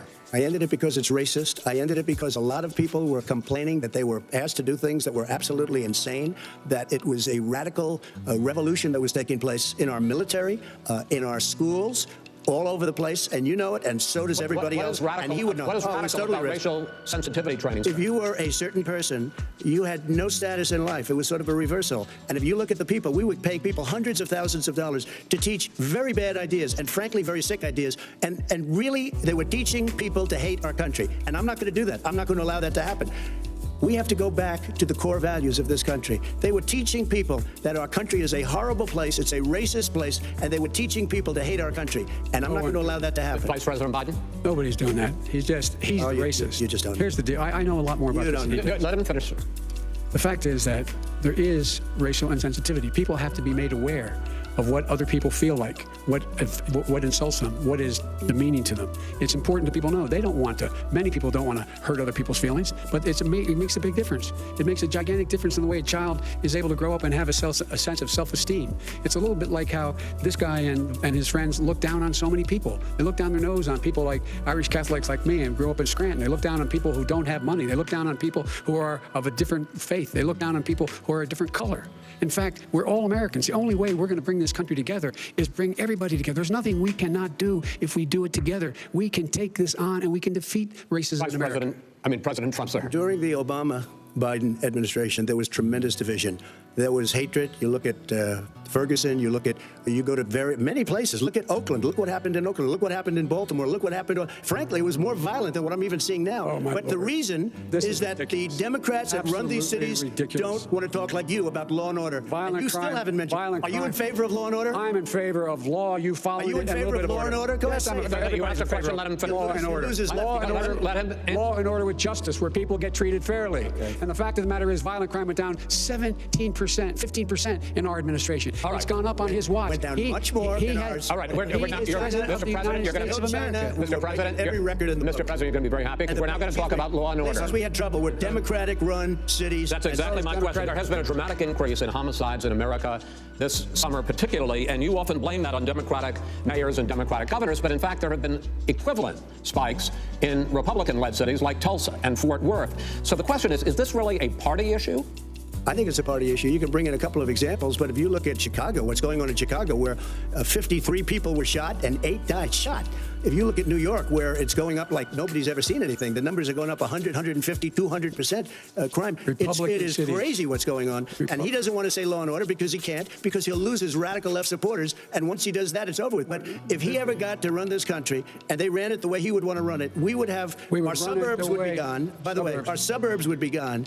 And you would see problems like you've never seen. He wouldn't know a suburb unless he took a wrong turn. Oh, I know suburbs. He would not. I was raised in the suburbs. This is not 1950. All these dog whistles muscles and racism don't work anymore. Suburbs are by and large integrated. There's many people today driving their kids to soccer practice and or to black and white and Hispanic in the same car as there have been any time in the past. What really is a threat to the suburbs and their safety is his failure to deal with COVID. They're dying in the suburbs. His failure to deal with the environment. They're being flooded. They're being burned out because his refusal to do anything. That's why the suburbs are in trouble. I do want to talk about this issue of law and order, though. And in the joint recommendation that came from the Biden-Bernie Sanders task force, you talked about, quote, reimagining policing. First of all, what does reimagining policing mean, and do you support? It means. Let me, if I might finish the question. What does reimagining policing mean, and do you support the Black Lives Matter call for community control of policing? Look, what I support is the police having the opportunity to deal with the problems they face. And I'm totally opposed to defunding the police officers. As a matter of fact, local police, the only one defunding, and his budget calls for a $400 million cut in local law enforcement assistance. They need more assistance. They need, when they show up for a 9/11 call, to have someone with them as a psychologist or psychiatrist to keep them from having to use force and be able to talk people down. We have to have community policing like we had before, where the officers get to know the people in the communities. That's when crime went down. It didn't go up, it went down. And so we have to be engaged. That's not what they're talking about, Chris. That's not what they're talking about. He's talking about defunding the police. That is not true. He doesn't have any law support. He has no law enforcement support. That's not true. Almost nothing. Who do you have? Name one group that supports you. Name one group that came out and supported you. Go ahead. Think. We have time. We don't have time to do anything. Think about it. Name one law enforcement group that came out and supported gentlemen, I think I'm going to take back the moderator's role, and I want to get to another subject, which is the issue of protests in many cities that have turned violent. In Portland, Oregon, especially, we had more than 100 straight days of protests, which I think you would agree. You talk about peaceful protests. Many of those turned into riots. Mr. Vice President, you say that people who commit crimes should be held accountable. The question I have, though, is, as the Democratic nominee, and earlier tonight you said that you are the Democratic Party right now, have you ever called the Democratic mayor of Portland or the Democratic governor of Oregon and said, hey, you got to stop this, bring in the National Guard, do whatever it takes, but you'd stop the days and months of violence in Portland? I don't hold public office now. I am a former vice president. I've made it clear. I've made it clear in my public statements that the violence should be prosecuted. It should be prosecuted, and anyone who commits it. But you've never called for the people, the leader. Excuse me, sir. You have never called for the leaders in Portland and in Oregon to bring in the National Guard and knock off 100 days of riots. They can, in fact, take care of it if he just stay out of the way. Look, really? Here's the thing. I sent in the U.S. Marshals to get the killer of a young man in the middle of the street, and they shot him. And for 3 days, Portland wouldn't do anything. I sent in the U.S. Marshals, they took care of business. Go ahead, sir. And by the way, his own former spokesperson said, riots and chaos and violence help his cause. That's what this is all about. I don't know who said that. I do. Who? I think Kellyanne Conway. I don't think she said that. She said that. And so here's the point. The point is that that's what he is, keeps trying to rile everything up. He doesn't want to calm things down. Instead of going in and talking to people and saying, let's get everybody together, figure out how to deal with this. What's he do? He just pours gasoline in the fire constantly, every single solitary time. And to end this, button up this segment, I'm going to give you a minute to answer, sir. You have repeatedly criticized. I have to answer his You have repeatedly. No, you've been talking back and forth. You made a statement. I'm asking you. I would love to end it. Sir, I would love to end it. If you want to switch seats, we could very quickly. We could do that. But send in the National Guard, it would be over. There'd be no problem. Okay. But they don't want to accept the National Guard. You have repeatedly criticized the vice president for not specifically calling out Antifa and other left-wing extremist groups. But are you willing tonight to condemn white supremacists and militia groups and to say that they need to stand down and not add to the violence in a number of these cities, as we saw in Kenosha and as we've seen in Portland? Sure, are you prepared to do specifically do it? Well, I would say almost everything I see is from the left wing, not from the right wing. So what are you saying? I'm willing to do anything. I want to see peace. Then do it, sir. Say it. Do it. Say it. Do you want to call him? What do you want to call him? Give me a name. Give me a name. White supremacists and right supremacists and right Proud Boys. Stand back and stand by. But I'll tell you what. Somebody's got to do something about Antifa and the left, because this is not a right-wing problem. This is a left-wing. This is a left-wing problem. White supremacists. Antifa's an idea, not an organization. Oh, you got to be not militia. That's what his FBI director said. Well, then you know what? No, we're done, sir. We're moving on to the next. We're moving. That's not an idea. Everybody in your administration tells you the truth has a bad idea. Can I tell you what? You have no ideas. Antifa is a dangerous radical group. Gentlemen, we're now moving on to the Trump and Biden records. They'll overthrow you. When a president, I'm going to ask a question. When the president seeks a second term, it is generally a referendum on his record. But Vice President Biden, you like to quote one of your dad's sayings, which is, don't compare me to the almighty, compare me to the alternative. And in this case, sir, you are the alternative. Looking at both of your records, I'm going to ask each of you, why should voters elect you president over your opponent? In this segment, President Trump, you go first, 2 minutes. Because there has never been an administration or president who has done more than I've done in a period of 3.5 years. And that's despite the impeachment hoax. And you saw what happened today with Hillary Clinton, where it was a whole big con job.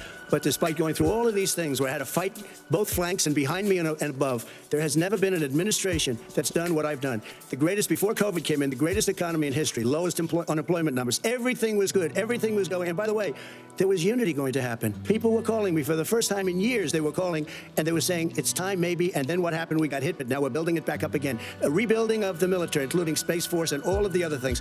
A fixing of the VA, which was a mess under him. 308,000 people died because they didn't have proper health care. It was a mess. And we now got a 91% approval rating at the VA, our vets. We take care of our vets. But we've rebuilt our military. The job that we've done, and I'll tell you something, some people say maybe the most important. By the end of the first term, I'll have approximately 300 federal judges and Court of Appeals judges, 300, and hopefully 3 great Supreme Court judges, justices. That is a record, the likes of which very few people, and you know one of the reasons I'll have so many judges? Because President Obama and him left me 128 judges to fill. When you leave office, you don't leave any judges. That's like, you just don't do that. They left 128 openings, and if I were a member of his party, because they have a little different philosophy, I'd say if you left us 128 openings, you can't be a good president, you can't be a good vice president. But I want to thank you because it gives us almost, it'll probably be above that number by the end of this term. 300 judges, it's a record. Looking at both your records, why should voters elect you president as opposed to President Trump? You have 2 minutes uninterrupted. Under this president, we become weaker, sicker, poorer, more divided, and more violent. When I was vice president, we inherited a recession. I was asked to fix it. I did. We left him a booming economy, and he caused the recession. With regard to being weaker, the fact is that I've gone head-to-head with Putin and made it clear to him we're not going to take any of his stuff. He's Putin's puppy. He still refuses to even say anything to Putin about the bounty on the heads of American soldiers. Your son got $3.5 million. And by the way, my son... Mr. President, your campaign agreed to both sides would get 2-minute answers uninterrupted. Well, your side agreed to it, and why don't you observe what your campaign agreed to as a ground rule, okay, sir? He never keeps his word. No, I'm not asking. That was a rhetorical question. Can you go add ahead, back sir. 30 seconds? Yeah, yes, you may have. All right. Go ahead. So, thirdly, we're poor.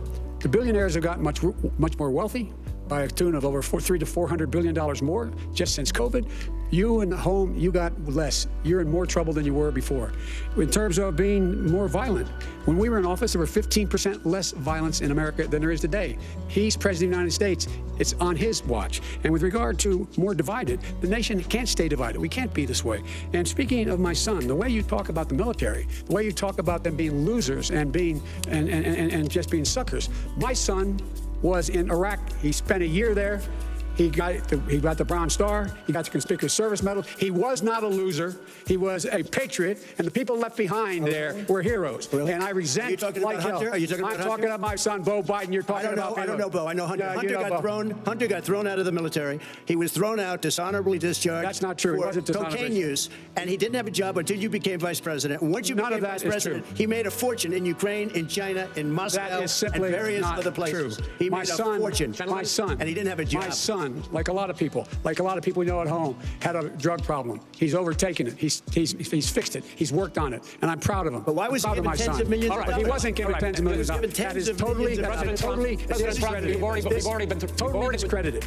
We've already been through this. I think the American people would rather hear about more substantial subjects. Well, you know, as the moderator, sir, I'm going to make a judgment call here. $3.5 million from the mayor of Moscow. Let's talk about it. That report is totally discredited. Mitt Romney on that committee said it wasn't worth taxpayers' money. That report was written for political reasons. You know, I'd like to talk about climate change. So would I. Okay. The forest fires in the West are raging now. They have burned millions of acres. They have displaced hundreds of thousands of people. When state officials there blame the fires on climate change, Mr. President, you said, I don't think the science knows. Over your 4 years, you have pulled the U.S. out of the Paris Climate Accord. You have rolled back a number of Obama environmental records. What do you believe about the science of climate change, and what will you do in the next 4 years to confront it? I want crystal clean water and air. I want beautiful clean air. We have now the lowest carbon. If you look at our numbers right now, we are doing phenomenally. But I haven't destroyed our businesses. Our businesses aren't put out of commission. If you look at the Paris Accord, it was a disaster from our standpoint. And people are actually very happy about what's going on because our businesses are doing well. As far as the fires are concerned, you need forest management in addition to everything else. The forest floors are loaded up with trees, dead trees that are years old, and they're like tinder, and leaves and everything else. You drop a cigarette in there, the whole forest burns down. You've got to have forest management. What do you believe about the science of climate change, sir? I believe that we have to do everything we can to have immaculate air, immaculate water, and do whatever else we can that's good. You know, we're planting 1 billion trees, the Billion Tree Project, and it's very exciting. Do you believe that human pollution, greenhouse gas emissions contributes to the global warming of the planet? I think a lot of things do, but I think to an extent, yes. But I also think we have to do better management of our forests. Every year, I get the call, California's burning. California's burning. If that was cleaned, if you had forest management, good forest management, you wouldn't be getting those calls. You know, in Europe, they have forest cities. They're called forest cities. They maintain their forests. They manage their forests. I was with the head of a major country. It's a forest city. He said, sir, we have trees that are far more, they ignite much easier than California. There shouldn't be that problem. I spoke with the governor about it. I'm getting along very well with the governor. But I said, you know, at some point, you can't every year have hundreds of thousands of acres of land just burned to the ground. Sir, that's burning down because of a lack of management. Sir, if you believe in the science of climate change, why have you rolled back the Obama Clean Power Plan, which limited carbon emissions in power plants? Why have you relaxed? Because it was driving energy prices through the sky. Why have you relaxed fuel economy standards that are going to create more pollution from cars and trucks? Well, not really, because what's happening is the car is much less expensive and it's a much safer car, and you're talking about a tiny difference. And then what would happen, because of the cost of the car, you would have at least double and triple the number of cars purchased. We have the old slugs out there that are 10, 12 years old. If you did that, the car would be safer. It would be much cheaper by $3,500. California, they simply no, but you would take a lot of cars off the market because people would be able to afford a car. Now, and by the way, we're going to see how that turns out. But a lot of people agree with me, many people. The car has gotten so expensive because they have computers all over the place for an extra little bit of gasoline. And I'm okay with electric cars, too. I think I'm all for electric cars. I've given big incentives for electric cars. But what they've done in California is just crazy.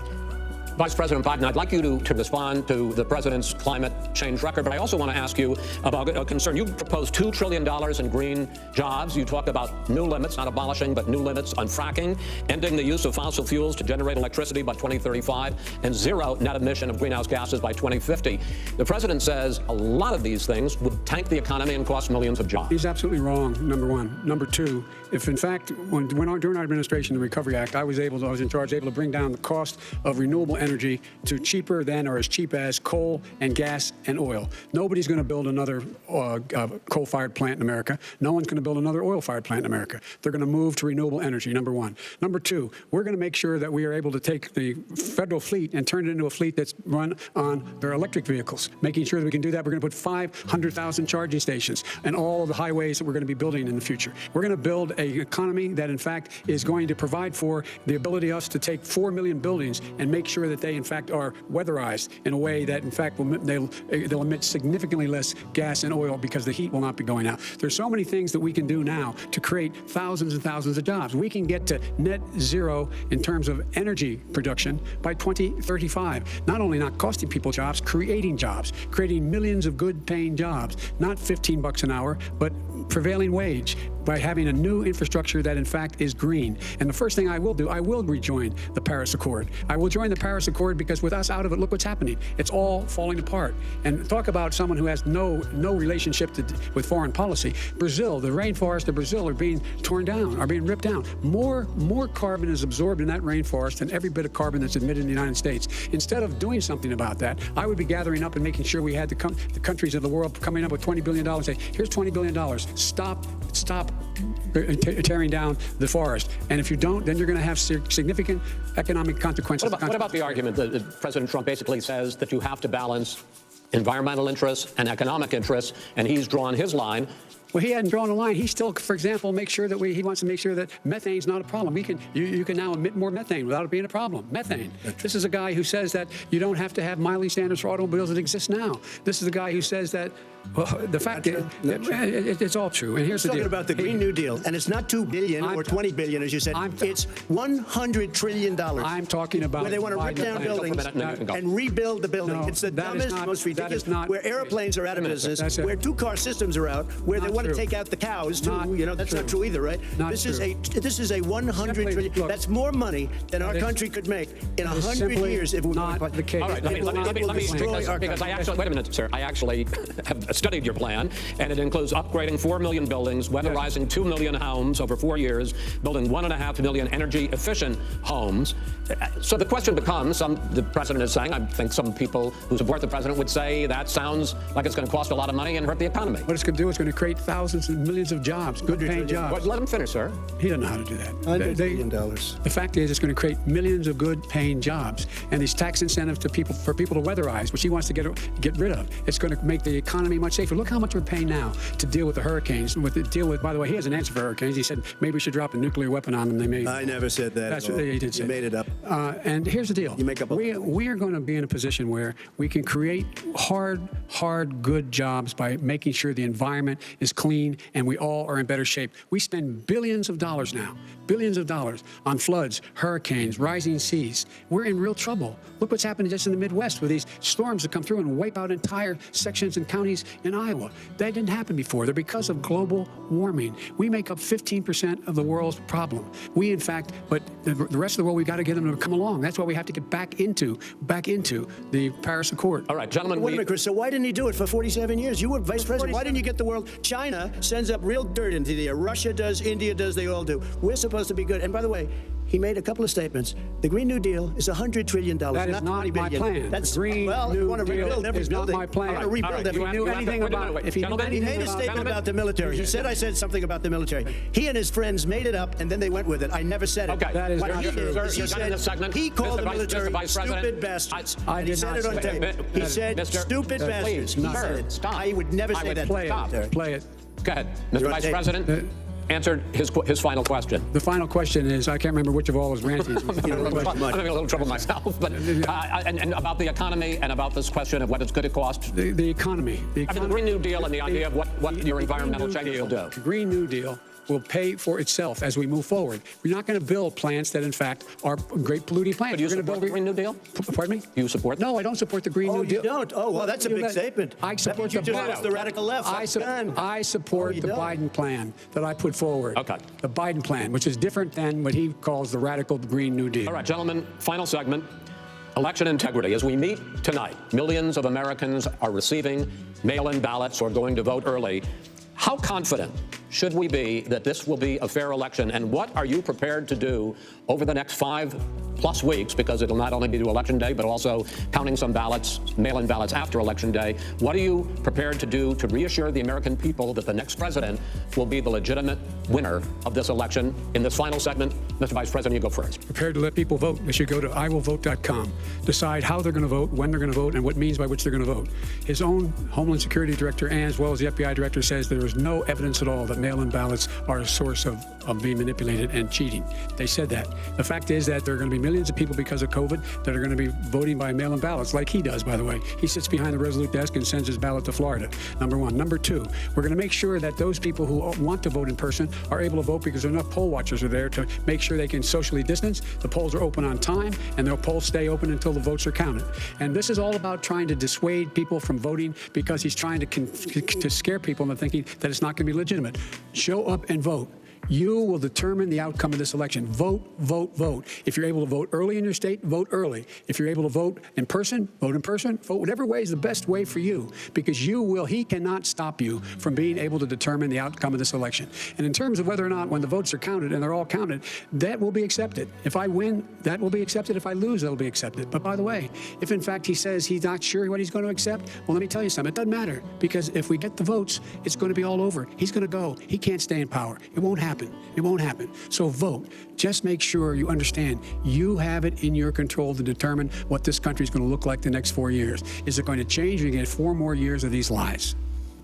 Mr. President, 2 minutes. So when I listened to Joe talking about a transition, there's been no transition from when I won. I won that election. And if you look at crooked Hillary Clinton, if you look at all of the different people, there was no transition because they came after me trying to do a coup. They came after me spying on my campaign. They started from the day I won and even before I won, from the day I came down the escalator with our First Lady. They were a disaster. They were a disgrace to our country. And we've caught them. We've caught them all. We've got it all on tape. We've caught them all. And by the way, you gave the idea for the Logan Act against General Flynn. You better take a look at that because we caught you in a sense. And President Obama was sitting in the office. He knew about it too. So don't tell me about a free transition. As far as the ballots are concerned, it's a disaster. A solicited ballot, okay, solicited is okay. You're soliciting, you're asking, they send it back, you send it back. I did that. If you have an unsolicited, they're sending millions of ballots all over the country. There's fraud. They found them in creeks. They found some with the name Trump, just happened to have the name Trump just the other day in a waste paper basket. They're being sent all over the place. They sent 2 in a Democrat area. They sent out 1,000 ballots. Everybody got 2 ballots. This is going to be a fraud like you've never seen. The other thing, it's nice on November 3rd, you're watching and you see who won the election. And I think we're going to do well because people are really happy with the job we've done. But you know what? We won't know. We might not know for months because these ballots are going to be all over. Take a look at what happened in Manhattan. Take a look at what happened in New Jersey. Take a look at what happened in Virginia and other places. They're not losing 2%, 1%, which, by the way, is too much. An election could be won or lost with that. They're losing 30 and 40%. It's a fraud, and it's a shame. And can you imagine where they say you have to have your ballot in by November 10th? November 10th. That means that's 7 days after the election, in theory, should have been announced. Okay. We have major states with that. Sir, all run by Democrats. 2 minutes. All run by Democrats. It's President Trump, it's a rigged election. You're going to be able to continue. You have been charging for months that mail-in balloting is going to be a disaster. You say it's rigged, that it's going to lead to fraud. But in 2018, in the last midterm election, 31 million people voted mail-in voting. That was a quarter, more than a quarter of all the voters that year cast their ballots by mail. Now that millions of mail-in ballots have gone out, what are you going to do about it? And are you counting on the Supreme Court, including a Justice Barrett, to settle any dispute? Yeah, I think I'm counting on them to look at the ballots, definitely. I hope we don't need them in terms of the election itself. But for the ballots, I think so. Because what's happening is incredible. I read today where at least 1% of the ballots for 2016 were invalidated. They take them. We don't like them. We don't like them. They throw them out left. There are millions of ballots going out right right now. What you do is you go and vote. You do a solicited ballot, and that's okay, or you go and vote. I'm asking you about the fact that millions of people... You go and vote. You go and vote. But like they used to. Millions of people... You either do, Chris, a solicited ballot where you're sending it in, they're sending it back, and you're sending... They have mailmen with lots of it. Did you see what's going on? Take a look at West Virginia. Mailmen selling the ballots. They're being sold. They're being dumped in rivers. This is a horrible thing for our country. This is not going to end well. This is not going to end well. 5 states have had mail-in ballots for the last decade or more, 5, including 2 Republican states. And you don't have to solicit the ballot. It's sent to you. It's sent to your home. What they're saying is that it has to be a postmark by election day. If it doesn't get in until the 7th, 8th, 9th, it still should be counted. He's just afraid of counting the votes. You're wrong. You're wrong. I want to continue with you on this. Vice President Biden. Chris, he's so wrong when he makes a statement like that. Excuse me.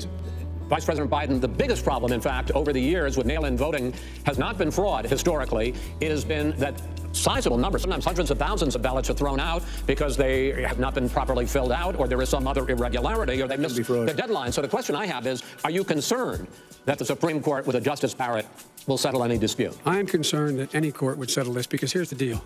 When you get a ballot and you fill it out, you're supposed to have an affidavit. If you didn't know, you have someone say that this is me. You should be able to, if in fact you can verify that's you before the ballot is thrown out, that's sufficient to be able to count the ballot because someone made a mistake and not dotting the correct I. Who they voted for, testify, say who they voted for, say it's you. That is totally legitimate. All right. Excuse me, when you have 80 million ballots, sending and swamping the system, you know it can't be done. You know it can't, and already it's been fraud. Mail service delivers 185 million mail a day. In 8 states, we can keep talking. In 8 states, election workers are prohibited, currently by law, 8 states, from even beginning to process ballots, even take them out of the envelopes and flatten them until Election Day. That means that it's likely, because there's going to be a huge increase in mail-in balloting, that we are not going to know on election night who the winner is, that it could be days, it could be weeks, could be months, until we find out who the new president is. So first for you, sir, finally for the Vice President, I hope neither of you will interrupt the other. Will you urge your supporters to stay calm during this extended period, not to engage in any civil unrest, and will you pledge tonight that you will not declare victory until the election has been independently certified? President Trump, you I'm go urging first. my supporters to go into the polls and watch very carefully, because that's what has to happen. I am urging them to do it. As you know, today there was a big problem. In Philadelphia, they went in to watch. They're called poll watchers, a very safe, very nice thing. They were thrown out. They weren't allowed to watch. You know why? Because bad things happen in Philadelphia, bad things. And I am urging my people. I hope it's going to be a fair election. If it's a fair election, I am 100% on board. But if I see tens of thousands of ballots being manipulated, I can't go along with that. And I'll tell you what, from a common sense, I'll tell you what it means. It means you have a fraudulent election. You're sending out 80 million ballots. They're not equipped to. These people aren't equipped to handle it. Number one. Number two, they cheat. They cheat. Hey, they found ballots in a waste paper basket 3 days ago, and they all had the name military ballots. They were military. They all had the name Trump on them. Vice President you think Biden, that's good? Vice President Biden, final question for you. Will you urge your supporters to stay calm while the vote is counted, and will you pledge not to declare victory until the election is independently certified? Yes, and here's the deal. We count the ballots, as you pointed out. Some of these ballots in some states can't even be opened until Election Day. And if there's thousands of ballots, it's going to take time to do it. And by the way, our military, they've been voting by ballots since the end of the Civil War, in effect. And that's what's going to happen. Why was it not? Why is it for them somehow not fraudulent? It's the same process. It's honest. No one has established at all that there is fraud related to mail-in ballots, that somehow it's a fraudulent process. It's already been established. Take a look at Carolyn Maloney's race. You had an opportunity to respond. Look at Carolyn Maloney. They have no idea what happened. Vice President Biden, go ahead. He has no idea what he's talking about. Here's the deal. The fact is, I will accept it, and he will too. You know why? Because once the winner is declared, after all the ballots are counted, all the votes are counted, that'll be the end of it. That'll be the end of it. And if it's me, in fact, fine. If it's not me, I'll support the outcome. And I'll be a president not just for the Democrats. I'll be a president for Democrats and Republicans. And this guy, I want to see an honest ballot count. Gentlemen, you say that's the end of it. This is the end of this debate. Honest ballot count. We're going to leave it there. To be continued as in more debates as we go on. President Trump, Vice President Biden, it's been an interesting hour and a half. I want to thank you both for participating in the first of 3 debates you have agreed to engage in. We want to thank Case Western Reserve University and the Cleveland Clinic for hosting this event. The next debate, sponsored by the Commission on Presidential Debates, will be 1 week from tomorrow, October 7th, at the University of Utah in Salt Lake City. The 2 vice presidential nominees, Vice President Mike Pence and Senator Kamala Harris, will debate at 9 p.m. Eastern that night. We hope you watch. Until then, thank you and good night. Well, it is hard to know where to start. I'm not sure how people are going to feel about that to be continued at the end. And people have to make their own judgments about how the candidates handled themselves tonight, who made the better case, who offered plans for the future, who told the truth, and who deserves to be president. Those are all judgments that are going to be made over the next several days and weeks. But I have to speak personally here as somebody who's watched presidential debates for 40 years, as somebody who's moderated presidential debates, as someone who's prepared candidates for presidential debates, as someone who's covered presidential debates. That was the worst presidential debate I've ever seen in my life. A lot more heat than light over some 98 minutes. I want to go to the room right now. John Carl, you were there in the room. You cover the president. Your thoughts? George, the debate was a total mess. It was a mess of interruptions, petty insults. I was in touch with some people on the floor who told me they were stunned by what they were seeing transpire on that stage. Donald Trump came across like a bully. There was an avalanche of untruth statements that came out. Joe Biden did not have a particularly steady performance. I can say, really honestly, it looked as if both men lost this debate. And in that sense, the real loser is Donald Trump. Because as we said at the start, Donald Trump was the one that needed to change the dynamic of this race. He is the one that is losing. He is the one that needed to change the trajectory. He is the one that needed a big win. And that did not happen tonight. Mary Bruce? Well, Joe Biden's campaign is feeling very good right now. They came into tonight with a goal not to get dragged into the mud with Donald Trump, but to instead speak directly to the American people about what they feel are the issues that matter most. And the campaign aide tells me that every single time that Joe Biden essentially went around the president and stared straight down the barrel of the camera and talked to the American public, spoke to voters directly about a vaccine, about the economy, COVID, about election integrity, they say every single one of those moments they were winning. George, this was just remarkable. I mean, when you take a step back and you think about the fact that in a normal debate, if you were to call your opponent clown, racist, the worst president ever, to tell him to shut up or to shush, normally that would be considered crossing a line. But here tonight, that was part of a concerted strategy by Joe Biden to try and show that he could keep his cool, actually. It's part of an effort by Joe Biden to show that he can be the adult in the room, that he can be the leader who can guide this country out of these really turbulent times. And so over and over again, he simply refused to give credence to the president's attacks, even though, let's be honest, there were parts of that debate that were simply unwatchable because the two of them were just talking over and over each other. I mean, here in the room, it was really astounding. And it was apparent as you watched that the president was often turned to the former vice president, pointing his finger at him, speaking directly to him. Joe Biden instead staring straight down that camera, trying to speak to the American people, making his point. The Biden campaign says all all you saw tonight from the president was chaos. What you saw from Joe Biden was stability, they say. Thank you, Mary Bruce. Chris, you helped prepare the president for this debate. Was that the debate you prepared for? No. But what I'll tell you is that I listened to some of the commentary already, and I think there's people missing some things. You know, first off, Rob said earlier that it was the vice president's job tonight to reassure. I don't think that's a reassuring performance by the vice president tonight. He looked very shaky at many times during this debate. His numbers were way off. He would wander off in mid-sentence and then used lots of name-calling and insulting language. That's not rising above it. I have to disagree with Mary, or at least what she's conveying from the Biden folks. And yeah, I think on the Trump side, it was too hot. I mean, you know, listen, you come in and decide you want to be aggressive, and I think that was the right thing to be aggressive, but that was too hot. And so I think that what happens is, with all that heat, as you said before, you lose the light. That potentially can be fixed. Maybe, maybe not. We'll have to see. On the Trump side. On the Biden side, I'd be very concerned that his problems can't be fixed. Because if you're not up to being able to stand up there for 90 minutes and be consistently coherent, people are going to wonder whether you're going to be able to do that when you're sitting behind the desk in the Oval Office. So I think that's the issue that got raised tonight. I think Joe Biden did a smart strategy of a rope-a-dope. Because, in fact, the president looked totally out of control, and Chris Wallace basically said that. And the president needed to change people's perception. He looked exactly like the bully that people had exhausted by for 3.5 years. I think the vice president steadied as the night went on. When he talked about COVID, when he talked about healthcare, when he talked about, and he looked right at the American people and said, this is about your family and your direction. When he also talked about the integrity of bringing people together. And also, when he rebutted him about his son, Bo, in service and not calling him a patsy for serving. I thought those were his best moments. There were moments he did who wouldn't get rattled when you're having somebody just scream at you all night. And in fact, Chris Wallace basically said it, like, hold on here. And there are rules here. And so I think the president hurt himself by only having a fifth gear. There was no second gear, there was no third gear. And I think, given that, I think the vice president practiced a pretty good rope-a-dope strategy. David Muir, we're going to have to do it on GMA tomorrow. You're going to do it on World News Tonight tomorrow night. What is the lead of this debate? Well, you know, as we're going into this tonight, George, one of the things that you and I were talking about is the level of exhaustion in this country. We have to remember that the backdrop for this entire debate is this coronavirus pandemic. 200,000 American lives have been lost. The economy, millions on unemployment, and people are exhausted. They want to know, when is this going to end? Who has a plan to help guide the way through? And you have to wonder if tonight did anything to further that argument or put people at home, and that's what we always think about here as we do the news, the folks at home. Did it put anyone at peace about the future of our country in the immediate months and years to come, and how we navigate our way out of this moment? We talked about President Trump. This was a unique opportunity for him to come in and say, here's what I will do over my next 4 years. I'm not sure we heard a lot of that tonight.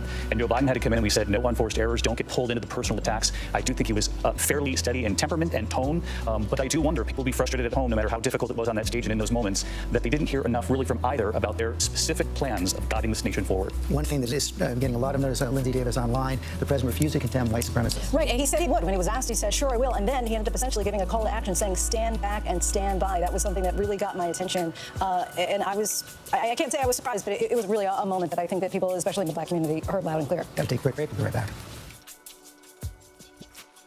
Mike Pence, Kamala Harris, the anticipation. We heard from the vice president. He's looking forward to seeing you on that debate stage more than anyone could imagine. Oh, good. Me too. Next Wednesday night, history will be made. The vice presidential debate on ABC. Welcome to Disney Plus. Are you ready?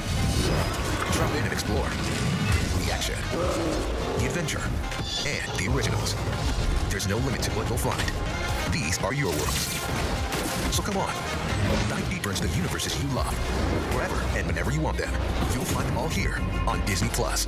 This is what being live is all about. This is ABC News Live, the 24/7 streaming news source of ABC News. Breaking news, live events, streaming nonstop. Original breakthrough storytelling from ABC News, National Geographic, ESPN, and it's all designed differently for you to stream straight to any screen whenever you want. ABC News Live. Streaming everywhere, right to you. ABC News Live. It's that easy to go there.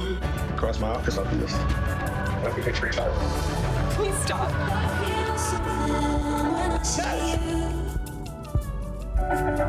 I'm very thankful that these men are fine.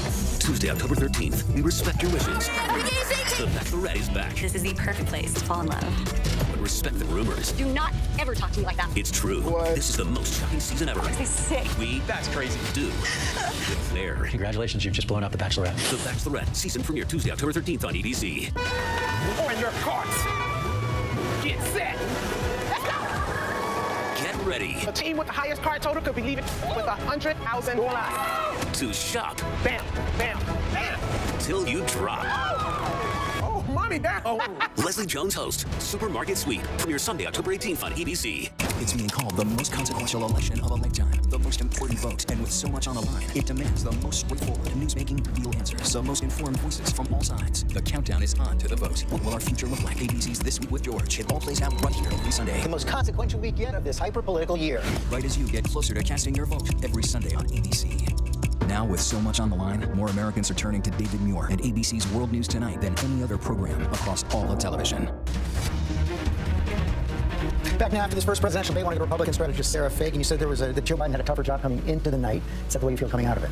Look, I think this was a total food fight. I don't think either of these candidates won. There were moments where the president was setting up a choice in this election, but they just devolved, and they devolved too quickly. And the challenge for the president, I agree with John Carl, that in a place where he doesn't command the stage in a presidential way, he's not getting ahead. He's down 7 points going into this debate. I think he's probably still down 7 points after it. Yvette. I think this debate was an unmitigated disaster, and I think Trump's performance has shown me exactly why our country is in the state that we're in right now. The fact that we've survived to this point with that kind of leadership, I think, is amazing. I think, Joe Biden's challenge was, as my grandmother said, don't make sense out of foolishness, it'll make a fool out of you. I mean, it was so much foolishness. I don't think there was a way for him to really cut through and have the moments I think he desired at the top. They're just completely out of control. And I think the people who lose are the American people who, as David said, are looking for hope, are looking for real direction, are looking for leadership. Joe Biden did the best he can, and frankly, out of the gate, he did a much better job. By the end, it was clear that even he was getting unsettled, and I think got a little too hot for it at the end, too. I wish he had taken a deep breath. But he had a huge challenge because Donald Trump really, really was a disaster, and I'm really, really afraid for our country, unfortunately, if he wins another term. Matthew, thank you. Matthew Dad, you worked for both Democrats and Republicans. Of course, you worked for President George W. Bush. Your thoughts? Well, I think this was an embarrassment.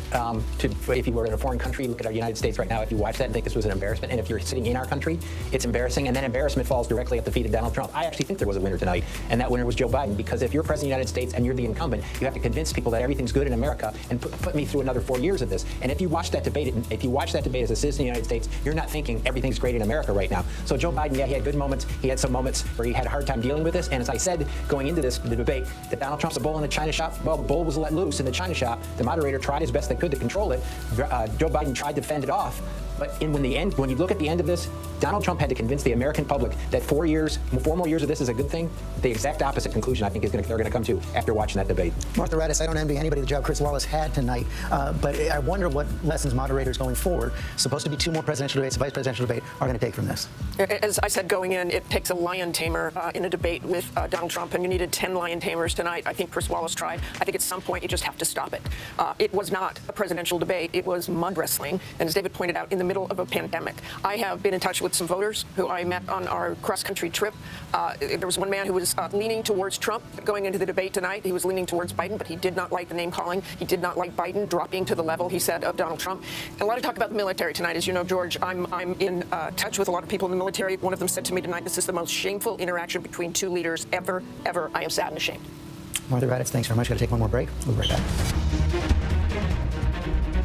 Yes, mornings may look different these days, but where you start your day, where you spend your mornings, where you get connected to everything that's happening. And face it, there's a whole lot happening in our world these days. Where you get all the breaking new information of the day to help you navigate through these times. That's why we're here. Good morning, sunshine. And making sure you start your day off with a smile and some sunshine. Good morning, America. Good morning, America. Good morning, America. Oh, how I love saying that.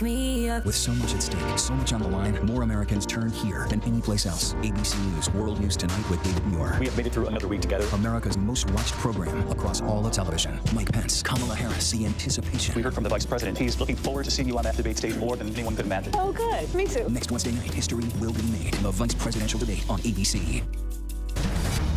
Trump versus Biden, the first presidential debate, will continue after this. ABC News, straightforward. Welcome to Disney Plus. Are you ready? Jump in and explore. The action, the adventure, and the originals. There's no limit to what you'll find. These are your worlds. So come on, dive deeper into the universes you love. Wherever and whenever you want them, you'll find them all here on Disney Plus. I'm very thankful that these men are fine. Tuesday, October 13th, we respect your wishes. The Bachelorette is back. This is the perfect place to fall in love. But respect the rumors. Do not ever talk to me like that. It's true. What? This is the most shocking season ever. Makes me sick. That's crazy. Do with flair. Congratulations, you've just blown up The Bachelorette. The Bachelorette, season premiere Tuesday, October 13th on ABC. It's being called the most consequential election of a lifetime. The most important vote, and with so much on the line, it demands the most straightforward, news-making, real answers. The most informed voices from all sides. The countdown is on to the vote. What will our future look like? ABC's This Week with George. It all plays out right here every Sunday. The most consequential week yet of this hyper-political year. Right as you get closer to casting your vote every Sunday on ABC. Hello, this is Montana Highway Patrol. You're looking for a couple missing teenagers. That's right. Last seen in a red Focus. The steering wheel's big stiff. Lock the door. We're fine.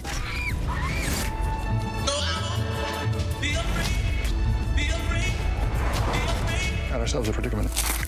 When the night has come. The reality is our country can collapse from within. You see the white power movement on the march.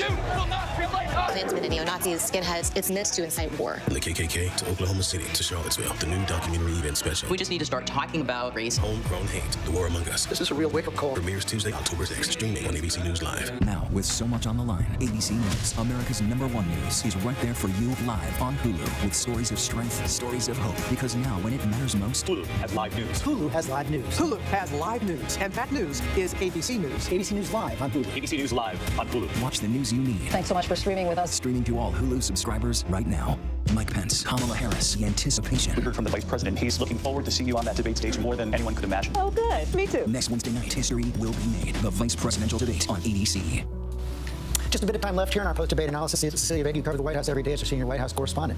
Not a lot of undecided voters left in this race, George. For those that are leaning one way or the other, I don't think they got a lot out of this tonight. I keep thinking about the 200,000 people dead in this pandemic, the high rate of unemployment that we are looking at right now, and the takeaway for most Americans after watching this tonight, I think, will be exhaustion.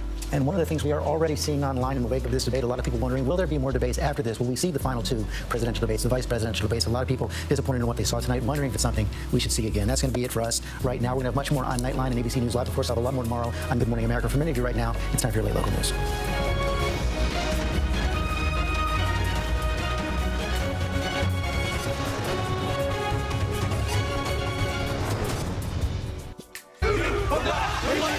The reality is our country can collapse from within. You see the white power movement on the march. Klansmen and neo-Nazis, skinheads, it's meant to incite war. From the KKK to Oklahoma City to Charlottesville, the new documentary event special. We just need to start talking about race. Homegrown Hate, The War Among Us. This is a real wake-up call. Premieres Tuesday, October 6th, streaming on ABC News Live. Mike Pence, Kamala Harris, the anticipation. We heard from the Vice President. He's looking forward to seeing you on that debate stage more than anyone could imagine. Oh, good. Me too. Next Wednesday night, history will be made. The Vice Presidential Debate on ABC. With so much at stake, so much on the line, more Americans turned here than any place else. ABC News World News Tonight with David Muir. We have made it through another week together. America's most watched program across all of television. This is what being live is all about. This is ABC News Live, the 24/7 streaming news source of ABC News. Breaking news, live events, streaming nonstop. Original breakthrough storytelling from ABC News, National Geographic, ESPN, and it's all designed differently for you to stream straight to any screen whenever you want. ABC News Live. Streaming everywhere, right to you. ABC News Live. It's that easy to go there. I'm very thankful that these men are fine. Tuesday, October 13th, we respect your wishes. The Bachelorette is back. This is the perfect place to fall in love. But respect the rumors. Do not ever talk to me like that. It's true. What? This is the most shocking season ever. He's sick. That's crazy. Do declare. Congratulations, you've just blown up The Bachelorette. The Bachelorette season premiere Tuesday, October 13th on ABC. It's being called the most consequential election of a lifetime, the most important vote, and with so much on the line, it demands the most straightforward, news-making, real answers, the most informed voices from all sides. The countdown is on to the vote. What will our future look like? ABC's This Week with George. It all plays out right here every Sunday. The most consequential week yet of this hyper-political year. Right as you get closer to casting your vote every Sunday on ABC. Admit it, these days, what you need to know seems to change, well, like every day. So we can help you feel smarter, better, happier. Welcome to DMA3, what you need to know. Third hour of Good Morning America, lunchtime on ABC. What's the most innovative daily news podcast out there to listen to every day? Well, the Edward R. Murrow Awards say it's Start Here, the daily news podcast from ABC News. Even the New York Times called us a top news podcast worth listening to. So if you like getting behind the latest news stories of the day, inside all the details, the backstory, and what will happen next, then listen to Start Here, the daily news podcast from ABC News. It's like no other news podcast out there. Even the critics agree. Listen free on Apple Podcasts. Friday, two music superstars, John Bon Jovi and Jennifer Nettles in an unforgettable GMA concert. John Bon Jovi and Jennifer Nettles, Friday on Good Morning America's concert series, sponsored by CarMax. Welcome to Disney Plus. Are you ready? Drop in and explore the action, the adventure, and the originals. There's no limit to what you'll find. These are your worlds. So come on, dive deeper into the universes you love. Wherever and whenever you want them, you'll find them all here on Disney Plus. Welcome back. Many people coming away feeling disappointed with tonight's debate. It was a contentious battle between the president and Joe Biden, frustration, interruptions, and a lot of low blows. With us now to break it all down is our powerhouse roundtable Governor Chris Christie, Mayor Rahm Emanuel, CEO of Democracy for America, Yvette Simpson, and GOP political strategist Sarah Fagan. Governor Christie, of course, you helped President Trump prep for this debate. It was raw. It was contentious. Is this what was planned? And did this work ultimately for the president? No, it was not what was planned. It was hotter. than it was planned to be. I think that the advice was for the president to be aggressive, but it was hotter than it was planned to be. And so in that respect, to answer that question directly, no. Did it help the president? Listen, I think we're going to have to see as time goes on. These people get different perspectives on things as they move a day or two away from this. I don't know what the perspective will be. As I said earlier tonight, I think the problems that the president had tonight can potentially be fixed. Potentially you can turn that heat down a little bit. I think some of the problems I saw from Vice President Biden tonight was, quite frankly, the president's interruptions kind of saved him from at times, was not seeming on beam, not seeming on the ball, getting numbers wrong, wandering in mid-sentence, not being able to finish thoughts. Those are all things that have to be of real concern to people, because that was some of the concern coming in. So can that problem be fixed? I don't know, and I'm sure the Biden folks who objectively watched it tonight in the campaign are concerned about that too. So there's work to be done on both sides between now and the next debate on the 15th. And question to you, President Trump has of course been attacking Joe Biden for months, but this was the first time they were face to face actually in the same arena, because really it was so combative. How did you think that Joe Biden fared? Well, I think your question has the answer. If you're effective in not only in a debate but a leader, you have to have many tools in the toolbox and be able to use them and adjust accordingly. You just can't have a hammer and just keep going at it, which is where I think one of the things that going into this, people are exhausted about Donald Trump, and nothing tonight changed their feeling of that exhaustion. If anything, they were like, enough already.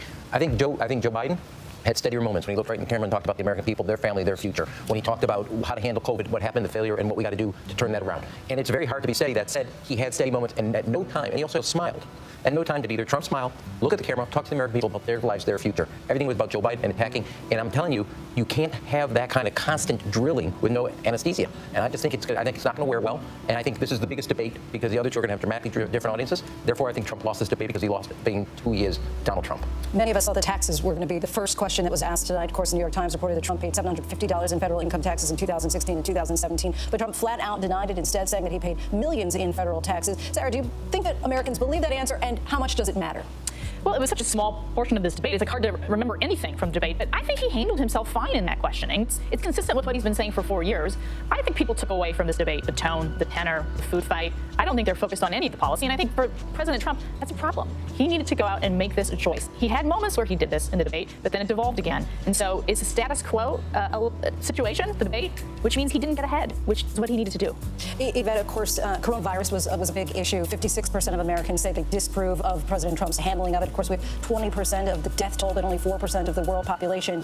Did you think that Joe Biden's attacks on the president and his handling landed, and were they effective? I think they did. I mean, I think, Donald Trump has continued to try to blame this on China. He's tried to say that there would have been more deaths if Joe Biden was president. Nobody believes that. I mean, the reality is Joe Biden has provided real solutions about things that we can do now to prevent future deaths, which I thought was a great point to make. If we just require everyone to wear a mask, guess what? We cut that in half. Donald Trump had no rebuttal to that. What I loved Joe Biden did was to also point out how this affects Black Americans, which Donald Trump has not done. He did that in rebuttal to Donald Trump's claim that he's the best, president African Americans ever had. And I think he did a really good job of saying, you say you care so much about Black Americans. Well, they're being disproportionately hurt both by their life and their livelihoods by this pandemic, and you've done nothing to remedy that. And Governor Christie, I mean, it was a direct question. President Trump was asked to denounce, condemn the white supremacist groups. He said at first, oh, sure, I'll do it. What do you want me to say exactly? And then all he ended up saying was stand back and stand by. Essentially, some might perceive it as a call to action. Why does he have such a difficult time? Why not condemn white supremacists? No, I don't think he has a difficult time. He said it up top, yes, I will. And he said it all the way back in Charlottesville. In his full statement on Charlottesville, he said, I denounce white supremacists and I denounce neo-Nazis. Listen, by that point with this debate, quite frankly, the heat was so high, they were both yelling at each other. Trump was yelling, Biden was yelling, Chris Wallace was yelling, trying to get in between the two of them. That, I didn't perceive it that way. Yvette and I were talking, because I didn't even really hear exactly what he said at the very end. So, I've heard him say this before, so I don't think he has any problem saying it. And he said it up top, yes, sure I will. Tell me exactly what you want to say. I think that was a little bit of Trump sarcasm too, because he feels like, as I talked to him about this, he feels like he has denounced it a number of times. And when he said, yes, sure I will, now what do you exactly want me to say? I believe that was Trump being sarcastic with Wallace. Like, what do I have to exactly say to get you to stop asking me that? Well, he also said he was being sarcastic about injecting himself with the disinfectant and stuff. Do you believe that? Yeah, listen, I'm not going to go on every alleged sarcastic comment and give you an answer on it. But on this one tonight, that was him being sarcastic, because I know he feels frustrated. That he feels like he has said a number of times that he denounces white supremacists and he denounces neo-Nazis. And I think that was him saying to Wallace, tell me exactly what you want me to say so I can put this to rest. Yvette, your reaction to the stand back? I think his failure to clearly state that, I think if he didn't lose white Americans on that, I mean, this fear of white supremacy, the fear of what's happening in our country as it relates to Black people has fueled the largest global civil rights movement over time. And he can't say, he knows exactly who he's talking to. And I do think that Proud Boys moment, which many people in my connection said, did you hear that? Did you hear that? That stokes fear in the hearts of so many people. The idea that you're saying stand by for what? And we know how he feels about conceding this election. We know that those individuals take to heart what he said. That has fueled a lot of shootings that have happened from Texas, when we got the mass shootings that have happened as a result of his rhetoric, and also what happened in Wisconsin with the young man who shot the protesters. He knows that his words matter, and he said that intentionally, and that just stoked fear in the hearts of not just Black Americans, but all Americans. Lindsay, this thing I would say an incumbent president The public has one question. Do you play him or do you trade him? And nothing tonight about Donald Trump said, I want to play him another 4 years. That's a final thing. And in the end of the day, it's a referendum. And he did not make it, Chris and I have had this conversation, a binary choice. He actually made it more again about himself, and there was nothing appealing that was about Donald Trump. And that, in the end of the day, is going to be a failure for Donald Trump. Our thanks to the roundtable. That is it for us tonight. Thank you all so much for joining us. Be sure to stay right here on ABC News Live. An encore of tonight's matchup between President Trump and former Vice President Joe Biden begins right after the break.